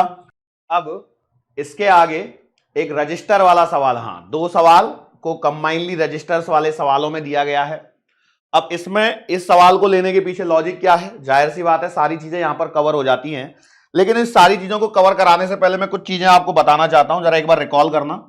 यदि a बराबर आपको a plus minus delta a के फॉर्मेट में दिया है और b बराबर आपको b plus minus delta b के फॉर्म में दिया है और z बराबर यदि आपको a प्लस b गिवन है तो डेल्टा z अपॉन z जो आएगा वो आएगा डेल्टा a प्लस का delta b upon a plus का b। ठीक है, याद रहेगा। एंड z बराबर यदि a माइनस b हो तो डेल्टा z अपॉन z बराबर डेल्टा a प्लस का delta b upon a minus b। ध्यान रखना, जो फंक्शन परफॉर्म करना है उसको मैंने एज इट इज रहने दिया यहां पे। ठीक है, तो इसका मतलब यह है कि इस केस में डेल्टा z बराबर तो हमेशा डेल्टा a प्लस का डेल्टा b ही होगा, चाहे कुछ भी हो जाए, प्लस हो चाहे, मतलब z बराबर a प्लस बी परफॉर्म करना है या z बराबर a माइनस बी परफॉर्म करना है, दोनों ही स्थितियों में delta a plus delta b ही करना है। ये क्यों बताया है, जाहिर सी बात है रेजिस्टेंस का सीरीज का सवाल है इसलिए मैंने यहां पर बताया है। और यदि यहां पर यदि मैं बात करूं z बराबर आपको a इंटू बी दिया गया है तो डेल्टा z अपॉन z जो आएगा वो आएगा delta a upon a plus का डेल्टा b अपॉन b। ठीक है, एक ये ऑपरेशन। और एक और देख लो, z बराबर यदि a अपॉन b दिया गया है तो डेल्टा z अपॉन z बराबर delta a upon a plus का डेल्टा b अपॉन b। खत्म, ये सारी चीजें कवर हो गई। अब हम लोग अपने सवाल पे आते हैं। सवाल क्या है, 2 रेजिस्टेंस दिए गए, R1 बराबर है 4 प्लस माइनस 0.5, R2 बराबर है 12 plus minus 0.5। Now what is the net resistance when they are connected in series and in parallel with percentage error। ठीक है, तो पहले तो RS बताओ, तो RS आएगा R1 प्लस का R2, मतलब 12 और 4 16 प्लस माइनस समथिंग में आएगा, लेकिन उसको परसेंटेज में बताना है तो 16 ओम तो मेरे पास में आंसर आ चुका है। और RP को भी आप निकाल लो तो 4 इंटू 12 अपॉन 4 प्लस का 12, 12 और 4 16, 4 4 16 मतलब 3 ओम। ठीक है, अब मुझे बाकी परसेंटेज वाला खेल करना है। तो देखो भाई, देखो आर एस बराबर यदि R1 प्लस का R2 है तो delta RS upon RS into 100 बराबर डेल्टा R1 प्लस का delta R2 upon R1 plus का R2 इंटू 100 आएगा। सही बात है, सीरीज के लिए। तो अब यहां देखो delta R1 plus delta R2 मतलब 0.5 था ना दोनों, हाँ यस, प्लस का 0.5 अपॉन R1 प्लस का R2 मतलब सीरीज का आंसर 12 4 16 और इंटू 100 मींस 0.5 1/16 इंटू 100, 16 छिक्की 96, 4 0, 16 दूना 32, 8 0, 16 पंजे 80, 6.25%।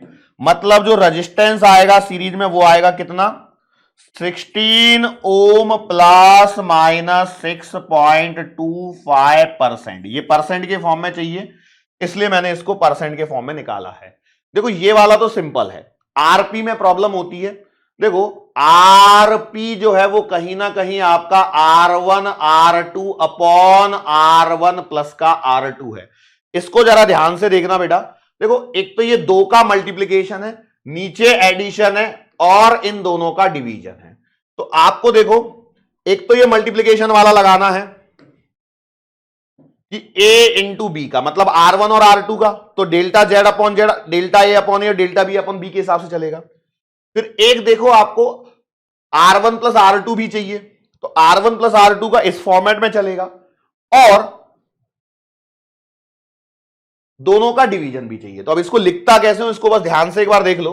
तो मैं लिखूंगा डेल्टा आरपी अपॉन आरपी बराबर delta R1 upon R1 plus delta R2 upon R2 plus इसको इसके साथ में डिवाइड में लेना है, और जिसको डिवाइड में लेना है वो कौन है, डेल्टा R1 प्लस का delta R2 upon R1 plus का R2। काम हो गया लगभग, ये चीज बस यहां पर ध्यान रख लो। सो अब आपके पास में जो आंसर के फॉर्मेट में चलेगा, तो it imply delta RP upon RP parallel के लिए डेल्टा R1 मतलब 0.4 सॉरी 0.5 डिवाइडेड बाई R1 मतलब 4 था, प्लस 0.5 R2 12 था, plus delta R1 plus delta R2 आप निकाल चुके हो, ये यही डेटा है क्या, देखो वो 1/16 1/16। Now delta RP upon RP into 100, क्योंकि परसेंटेज में चाहिए, देखो मैंने यहां पर भी 100 किया हुआ है। सो अब देखो इसका तो आपको डायरेक्टली रिजल्ट मालूम है 6.25 है, तो इनका और निकाल लो, है कि नहीं, काम ही हो जाएगा। ऐसे कर सकता हूं नहीं कर सकता हूं मैं, बिल्कुल कर सकता हूं। कितना आएगा जब देखना बेटा, 4 को इंटू 100 करना है, 100 करोगे मतलब ये 50 आएगा, 50/4 ये आएगा 50/4 और 4 एकम 4 2 0 4 पंजे 20। सही कह रहा क्या, एक सेकंड रुको, 100 से मैं मल्टीप्लाई करके रख लेता हूं पहले इसको। 100 से 50/4 प्लस का 50/12 प्लस का 100/16। अच्छा, एक कई लोग सोच रहे हैं सर यहां 50 क्यों आ रहा है, यहां 100 क्यों आ रहा है, भाई मल्टीप्लाई 100 से ही किया है, लेकिन 100 इंटू 0.5 मतलब 50। चलो इसको सॉल्व करता हूं तो मुझे क्या मिलेगा, 4 एकम 4 2 0 4 पंजे 20 प्लस 52 24 12 36 बरचौक 48 है ना, बरचौक 48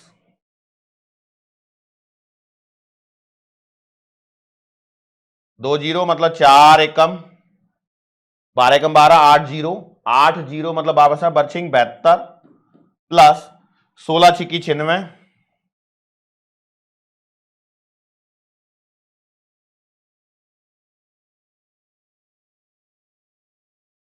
4 0 16 दूना 32 6.25। आंसर कितना आ रहा है जरा देखना बेटा इसमें,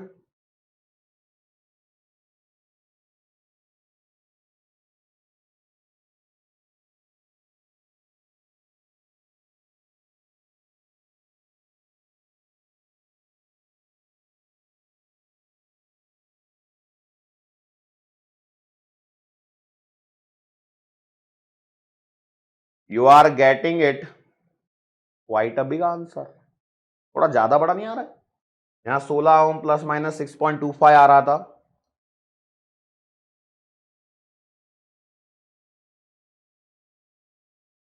उन्नीस सौ 25% का एरर, काफी बड़ा आ रहा है।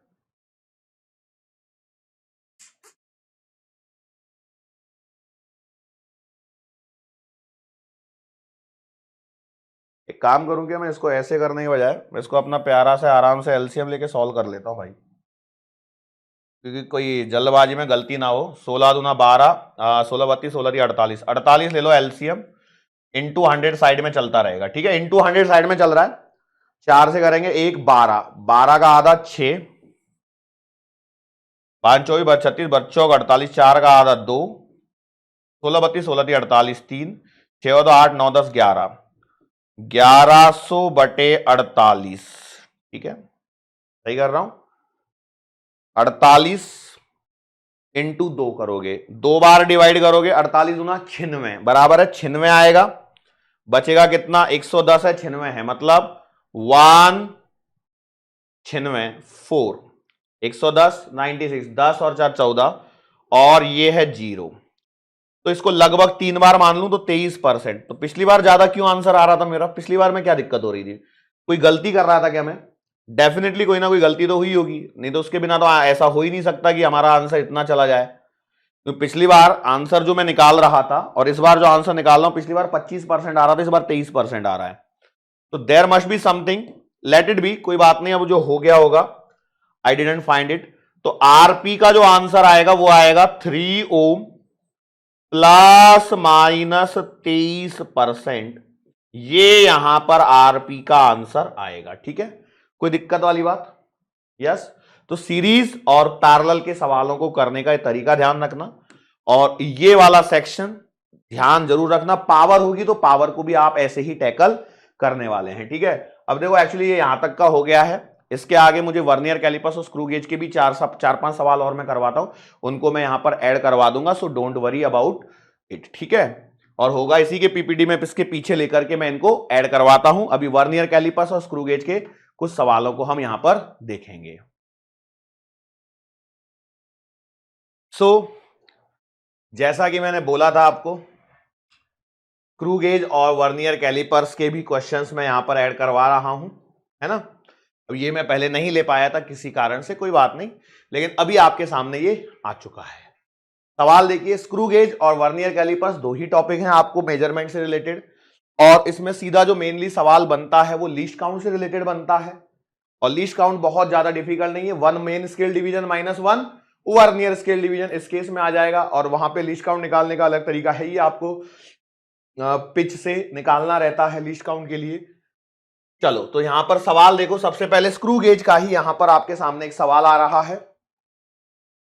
2 full turns of a circular scale of a screw gauge cover a distance of 1 mm on its main scale। ध्यान रखना, कितने?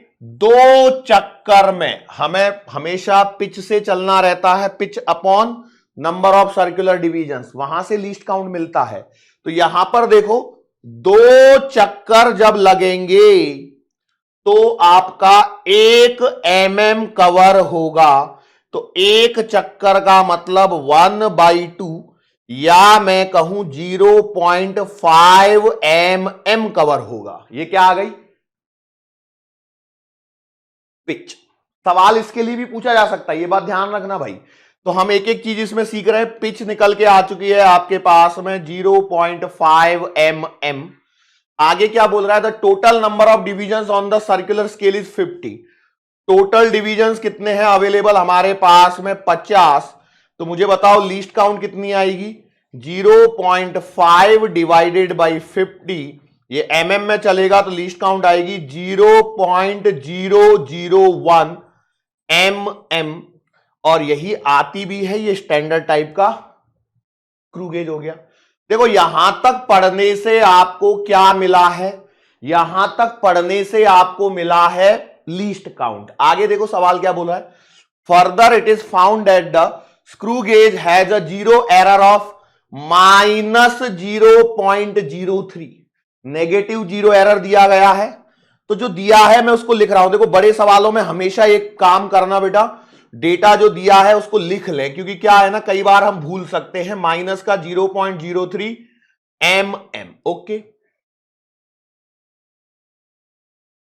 ओके, तो लीस्ट काउंट में गड़बड़ी हो रही है, 0.01 mm आएगा, है ना। पॉइंट हटेगा 0, 5/500, 1/100, 1/100 मतलब 0.01 mm। अच्छा, एक बात होता, मुझे अचानक से कैसे क्लिक हुआ?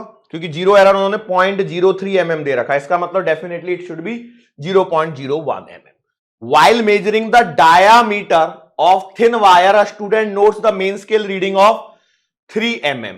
तो यहां पर आपको मेन स्केल रीडिंग दे रखी है 3 mm, and the number of circular divisions in the line with the main scale as 35। मतलब सर्कुलर स्केल की रीडिंग दे रखी है 35 डिवीजन, मतलब ये आएगी 0.01 इंटू 35, मतलब आएगा 0.35 mm। ओके, तो यहां से रीडिंग कितनी आएगी? स्क्रू गेज रीडिंग ये आएगी 3 mm प्लस का 0.35 mm। भाई देखो, main scale reading plus circular scale reading, तो यहां से आंसर आएगा 3.35 mm। The diameter of the wire is. अब देखो, अब वैसे तो ये ऑप्शन वो देंगे भी नहीं कभी, वैसे तो ये वाला ऑप्शन वो कभी देंगे भी नहीं जो आप निकाल रहे हो। यहां पर एक बात को ध्यान रखना है, वो क्या है, उन्होंने जीरो एरर और दे रखी है, तो जीरो एरर से क्या हमारे आंसर पर फर्क पड़ेगा? तो बिल्कुल पड़ेगा। तो याद होना चाहिए आपको कि जो ट्रू रीडिंग होती है वो होती है कौन सी? रीडिंग, जो भी आप रीडिंग ले रहे हो माइनस जीरो एरर। ठीक है, माइनस जीरो एरर। पॉजिटिव है तो सब्ट्रैक्ट हो जाएगा और नेगेटिव है तो सीधा यहां पर आंसर जब आप निकालोगे तो ये आएगा कितना? 3.35 माइनस माइनस 0.03 मींस योर जो ट्रू रीडिंग आ रही है आपके पास में बेटा वो आ रही है 3.38 mm। ये हमारे पास में इसका आंसर आ गया। एंड 3.38 mm ये आपको ऑप्शन नंबर डी में दिया गया है। ठीक है, अब एक बात समझ लीजिए, यहां पर बस आप फंसोगे तो कहां पर? जीरो एरर के कारण फंसोगे। Error is always subtracted along with the sign. बस इसको ध्यान रखें, पहला सवाल आपको स्क्रू गेज के बेसिस पर ही दिया गया है। वैसे मैंने कुछ बेसिक सवाल आपको ड्यूरिंग द थियरी लेक्चर भी करवा दिए हैं, तो लिस्ट काउंट वगैरह निकालना आप सबको आता है, मैं ऐसी उम्मीद करता हूं आप सभी लोगों से। ठीक है, अच्छा, कई लोग मेरा बदला हुआ रूप देख रहे होंगे थियरी लेक्चर में और न्यूमेरिकल लेक्चर में, तो मैं आपको बता दूं थियरी लेक्चर्स पहले ही कवर हो चुके हैं, न्यूमेरिकल लेक्चर बाद में कवर हो रहे हैं, क्योंकि आपने थियरी लेक्चर में जब मैं बोल रहा हूंगा तब आपने सुना भी होगा कि थियरी लेक्चर्स मैं ले रहा हूं, न्यूमेरिकल लेक्चर जावेद सर लेंगे, लेकिन बाद में हम लोगों ने डिसाइड किया कि यदि मैं थियरी ले रहा हूं किसी चैप्टर का तो उसका न्यूमेरिकल भी मैं ही ले रहा हूं। तो ये चीजें कुछ डिसाइड हुई और लास्ट मोमेंट पे हमने कुछ चेंजेस किए, परिवर्तन किए, और ये सारे परिवर्तन आप लोगों को ध्यान में रखते हुए ही किए गए हैं। सवाल देखो, हाँ सवाल देखो, ये थोड़ा सा अलग टाइप का सवाल है, वर्नियर स्केल से ही रिलेटेड है लेकिन थोड़ा सा अलग है। यहां पर सवाल देखो क्या है, in an experiment the angles are required to measure using an instrument. एक इंस्ट्रूमेंट की मदद से हम लोग क्या करने वाले हैं? एंगल्स को मेजर करने वाले हैं। 29 divisions of the main scale exactly coincide with the 30 divisions on the vernier scale। तो यहां पर क्या बोल रहा है? 29 main scale division coincide with the 30 way vernier scale division. तो यहां से 1 मेन स्केल डिवीजन जो आएगा वो आएगा 29/30 वर्नियर स्केल डिवीजन। और जब ये आपको मिल जाएगा तो यहां से आप लीस्ट काउंट निकाल सकते हो, जो आता है 1 MSD माइनस 1 VSD। तो आप लिखोगे 1 MSD ओके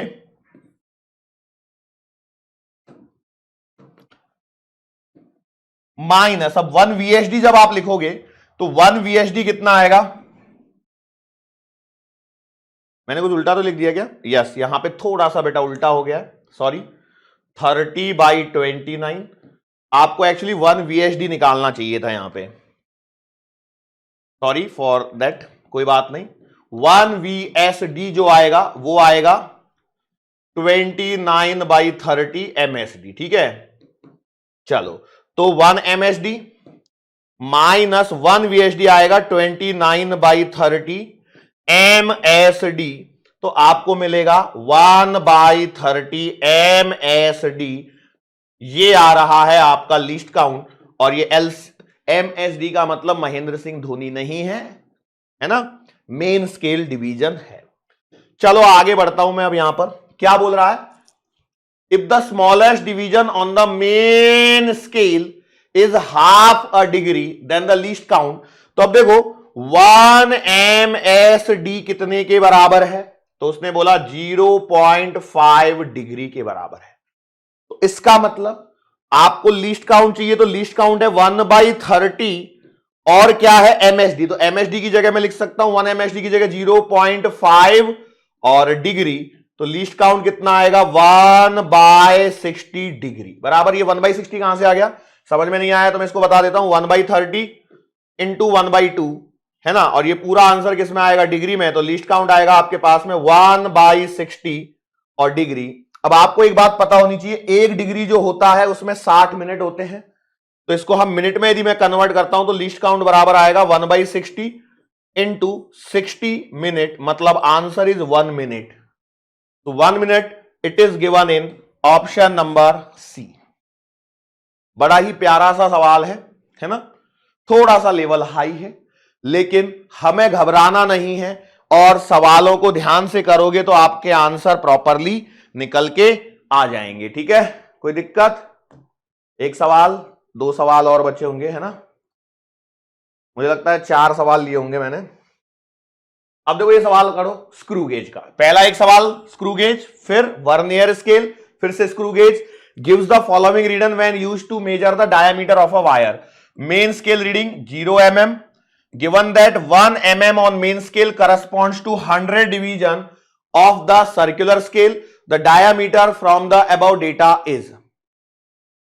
कुछ गड़बड़ी है यहां पर सवाल में, कुछ तो भी मिसिंग है इस सवाल में, मुझे एक बार देखना पड़ेगा। सवाल तो है खैर मेरे पास, सवाल में है यहां पर एक सेकेंड ना, कहां गया ये वाला सवाल, कौन सा था सवाल के अंदर के हिसाब से। ओके ठीक है, यहां पर है ना सर्कुलर स्केल की रीडिंग नहीं लिखी गई है, यहां पर एक लाइन मिसिंग है। सर्कुलर स्केल की रीडिंग और ले लो, बस काम खत्म हो जाएगा। सर्कुलर स्केल रीडिंग, ठीक है, सर्कुलर स्केल की रीडिंग दे रखी है 52, मतलब सर्कुलर स्केल पे डिवीजन दे रखे हैं 52, बस खत्म, इतना ही था, अब कुछ नहीं है। अब देखो सबसे पहले तो आप लीस्ट काउंट निकालो, तो लीस्ट काउंट कितना आएगा, देखो given that 1 mm on main scale corresponds to 100 division, मतलब 1/100। यस और नो, यस और नो। और मेन स्केल की रीडिंग कितनी है, 0 mm में दे रखी है, 100 डिवीजन यहां पर बोला गया है, और 1 mm, तो लीस्ट काउंट कितना आएगा 1/100 mm, मतलब लीस्ट काउंट आएगा कितना बेटा 0.01 mm। ठीक है, अब आपको क्या लिखनी है, रीडिंग। तो जब आप रीडिंग लिखोगे तो main scale reading plus circular scale reading लिखोगे, मेन स्केल रीडिंग प्लस का circular scale reading. Main scale reading कितनी आएगी 0 प्लस का ये आएगी, सर्कुलर स्केल रीडिंग क्या आएगी 52 इंटू 0.01 बराबर। सर्कुलर स्केल रीडिंग लिखने का तरीका क्या है, number of circular division into least count. So your answer जो आएगा वो आएगा 0.52 mm। ध्यान रखना ऑप्शन नंबर ए को मत लगाना, सेंटीमीटर में दिया है, यहां आप mm में चल रहे हो। So your answer will be 0.052 centimetre. That's the answer which is given in option number B. Option number B में यहां पर दिया हुआ है। ठीक है, ये लीस्ट काउंट निकालना आता है तो आपका काम खत्म। Given that 1 mm on main scale correspond to 100 division, तो भैया 1 mm इस पे चल रहा है, मतलब 100 डिवीजन दिए हैं, तो सीधा सीधा लीस्ट काउंट यहां से इस प्रकार से निकलेगा। तो कई बार सवालों में अलग अलग तरीके से आपको ये लीस्ट काउंट निकालना पड़ सकता है। एक बार आप थ्योरी लेक्चर को फिर से जरूर देखिएगा ताकि आपको और अच्छे से यहां पर क्लिक हो। ठीक है, एक now we are moving heading towards the last question, और लास्ट क्वेश्चन देखो यहां पर फिर से वैसा ही दिया गया है, एक स्पेक्ट्रोमीटर का सवाल है। स्पेक्ट्रोमीटर तो आपने पढ़ा नहीं है, लेकिन अब यहां पर जो सवाल दिया गया है उसमें देखिए वर्नियर स्केल की सहायता से ये सवाल आपको सॉल्व करना है, ये सबसे बड़ी खास बात है। अब देखो क्या है, spectrometer gives the following reading when used to measure the angle of prism. Main scale reading दे रखी है 58.5 डिग्री, वर्नियर स्केल रीडिंग दे रखी है 9 डिवीजन।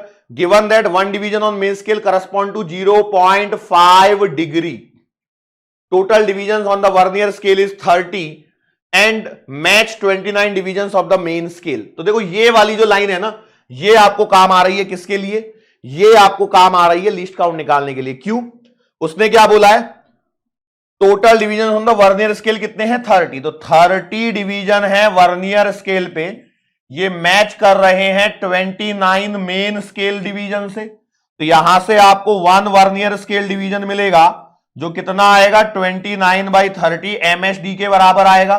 तो आप लीस्ट काउंट जब लिखोगे तो क्या लिखोगे, देखो जो स्टेप चल रहे हैं वही है, 1 MSD माइनस का 1 VSD, यहां पर आपने लिख दिया 1 MSD माइनस 1 VSD, तो ये इसके बराबर आएगा 29/30 MSD के बराबर। बराबर, चलो आगे बढ़ जाओ यहां पे फटाफट। पहले लीस्ट काउंट निकालो इन सवालों में हमेशा, तो यह आएगा 1/30 MSD। ठीक है, नाउ आगे बढ़ते हैं। अब उसने देखो सवाल में क्या बोला है कि जो एक डिवीजन है मेन स्केल का, मेन स्केल का एक डिवीजन 0.5 डिग्री के बराबर है, तो लीस्ट काउंट कितना आएगा 1/30 इंटू 0.5, और पूरा किस में आ जाएगा, ये डिग्री में हो जाएगा, तो लीस्ट काउंट आएगा आपके पास में 1/60 डिग्री। ये पहले भी कर चुके हो, ठीक है, ये लीस्ट काउंट आ गया। अब उसने क्या बोला है, अब उसने जो कहा है उसको बस सॉल्व कर दो। उसने बोला है आपको रीडिंग लेनी है, मेन स्केल रीडिंग उसने कितनी दे रखी है, मेन स्केल रीडिंग दे रखी है 58.5 डिग्री, और वर्नियर स्केल रीडिंग कितनी दे रखी है, 9 डिवीजन दे रखे हैं। क्या दे रखे हैं बेटा, 9 डिवीजन यहां पर आपको दे रखे हैं। तो बस तो आंसर बताओ कितना आएगा। तो your answer will B, true reading कितनी आएगी भाई, मेन स्केल रीडिंग 58.5 प्लस का वर्नियर स्केल रीडिंग, तो ये तो 9 डिवीजन है, तो 9 डिवीजन को किससे मल्टीप्लाई करूं, लीस्ट काउंट से, तो answer will B 58.5 degree plus का 9 इंटू 1/60 डिग्री। यहां पर हम सॉल्व करेंगे, सो जरा देखना बेटा कितना आएगा, 58.5 डिग्री प्लस का, अब देखो यदि मैं 3 से काटता हूं तो 3 से ये 3 बार कटेगा, ये 20 बार कटेगा, बराबर है 3/20 आएगा। क्या इनाम दिया 9, यस और नो, मैंने बोला ठीक है। अब इसको यदि मुझे एडजस्ट करना है तो पॉइंट के फॉर्म में एडजस्ट करना पड़ेगा, तो एडजस्ट कितना कर सकता हूं बताओ जरा भाई। दूसरा साथ में ऑप्शंस भी देखिए, साथ में ऑप्शंस भी देखिए, ठीक है, चलो देख रहा है, ऑप्शंस दिख रहे हैं मुझे, कोई दिक्कत नहीं है। नाउ 3/20 यदि मुझे सॉल्व करना है तो 20 को डिवाइड करूंगा तो 0 पॉइंट लगाऊंगा, यहां 0 हो जाएगी, हो गया 20 से कम 20, 10 बच गया 5, 20 पंजे 100, तो ये आ रहा है 0.15 डिग्री। सॉल्व करो, आंसर कितना आ रहा है 58.5 प्लस 0.15, ध्यान रखना 0.15 है, सो your answer will B 58.65 degree. ये यहां पर फाइनल आंसर आएगा, और 58.65 आपको ऑप्शन नंबर बी में ही दिया गया है, और यही इसका क्या है, आंसर है। ठीक है, अगेन मैं जानता हूं न्यूमेरिकल वाला लेक्चर भी काफी लंबा हो गया है, लेकिन एक बात याद रखो, practice makes a man perfect. मैंने कोशिश की है कि लगभग हर वैरायटी से एक एक सवाल उठाया जा सके, एक या दो जो भी हो सकते हैं, सारे टाइप के सवाल दिए हैं। हाँ, कुछ सवालों में मैं कैलकुलेशन में थोड़ा सा लेंदी कर गया था, मैं जानता हूं एक दो जगह पर, लेकिन देखो क्या होता है, एक तो तरीका ये होता है कि सवाल मैं भी आपके सामने ही सॉल्व करता हूं, मोस्टली 99.99% केसेस में यही हो रहा होता है, सवाल सीधा आपके सामने लेके आता हूं, सीधा वहीं की वहीं सॉल्व करता हूं, जो होगा वो देखा जाएगा। मतलब हाँ, मुझे पता रहता है कि ऐसा कोई तो भी एक वैरायटी का सवाल है, ये एक वैरायटी का सवाल है, वो एक अलग बात होती है। तो क्या होता है, जब मैं टाइप कर रहा हूं तो मुझे वो थोड़ा सा तो याद रह ही जाता है, हाँ भाई ये एक वैरायटी का सवाल होना चाहिए, ऐसा होना चाहिए, लेकिन कोई कोई सवालों में कैलकुलेशंस के पेज फंसे रहते हैं, जो हमें उस समय नहीं पता चलता है सिर्फ क्वेश्चन रीड करने से, जब उसको एक्चुअल में सॉल्व करते हैं तब पता लगता है। लेकिन ठीक है, ठीक है, तो मेरी भी एक तरह से नई प्रैक्टिस होती है, कोई नया सवाल आता है तो, है ना, सो मेरे लिए भी अच्छा है, आप लोगों के लिए भी अच्छा है, आप भी उसको उसी पॉइंट ऑफ व्यू से लीजिए। और हमेशा एक बात ध्यान रखिए कि आपके सामने भी जो सवाल आएगा ना, वो डेटा थोड़ा सा हमेशा नया ही मिलेगा, क्योंकि एज इट इज सवाल मिल पाना मुश्किल होता है। मतलब ऐसा नहीं हो सकता कि भाई मैंने जो सवाल करा है एग्जैक्टली उसी डेटा का वही सवाल आ जाए। हाँ, हमने जो कॉन्सेप्ट कवर किए सवाल उसी में से आएगा, इसमें भी कोई दो राय नहीं है। So you will be dealing with some questions which are of new kind of category, कुछ न्यूमेरिकल में डेटा में फंसते हैं। जैसे आज मैंने वो जैसे सीरीज रजिस्टर्स का सीरीज और पैरेलल दोनों कवर करवा दिए एक ही सवाल के अंदर में, सीरीज भी था पैरेलल भी था, दोनों तरीके आपको समझा दिए। अब वहां पे हम कर रहे थे तो बीच में एक जगह अटके भी, वहां पे कैलकुलेशन में 1/6 करके पता नहीं क्यों कैलकुलेशन नहीं हो सकता है मेरे से कोई गलती हो रही हो, लेकिन क्या होता है जब आप अपने ही सवाल में बिल्कुल सिमिलर वे में जो आपको मैं बता रहा हूं ना, वो जो मेरे साथ है वो आपके साथ में भी है। जैसे मैंने यदि सवाल में यहां पे कोई गलती करी है ना, और जब मैं उसको दोबारा चेक करता हूं तो मोस्टली कभी मिलती है कभी नहीं मिलती है। तो इसलिए जब आप भी करें तो आपको भी इसी बातों का ध्यान रखना है कि जब आप सवाल कोई गलत कर दें तो उसके तुरंत बाद सॉल्यूशन के पीछे ना भागें और तुरंत उसमें उसी सवाल में गलती निकालने की कोशिश ना करें। दोबारा एक बार फिर से करें फ्रेश तरीके से, ताकि यदि कोई गलती हुई है तो वो आपको मिल जाएगी, अदरवाइज नहीं मिलेगी, बहुत ढूंढोगे, समय जाएगा। ठीक है, श्योर। तो ये छोटी छोटी कुछ बातें मैं आपको ड्यूरिंग द सेशंस भी बताते रहूंगा, आप भी इसी अनुभव से सीखेंगे और वो उसको आपको जाके वहां पे क्या करना है, अप्लाई करना है। ठीक है, श्योर, ओके। तो आई थिंक सो काफी थोड़ा बड़ा हो गया लेक्चर, लेकिन let it be. Now I will take a break. हम लोग आज के सेशन को यहां पर समाप्त करेंगे। अगला जो चैप्टर है वो motion in a straight line वाला है, जिसमें हमको उसके एमसीक्यू करने हैं। मैं नहीं जानता कि मेरा लेक्चर कितना बड़ा होगा, आने वाला लेक्चर जो होगा, लेकिन बेटा एक बात ध्यान रखिए, बस मैं इतना जरूर कह सकता हूं आप लोगों से कि मैं मेरी साइड से ईमानदारी के साथ में आपको ज्यादा से ज्यादा क्वेश्चंस करवाने की कोशिश करूंगा।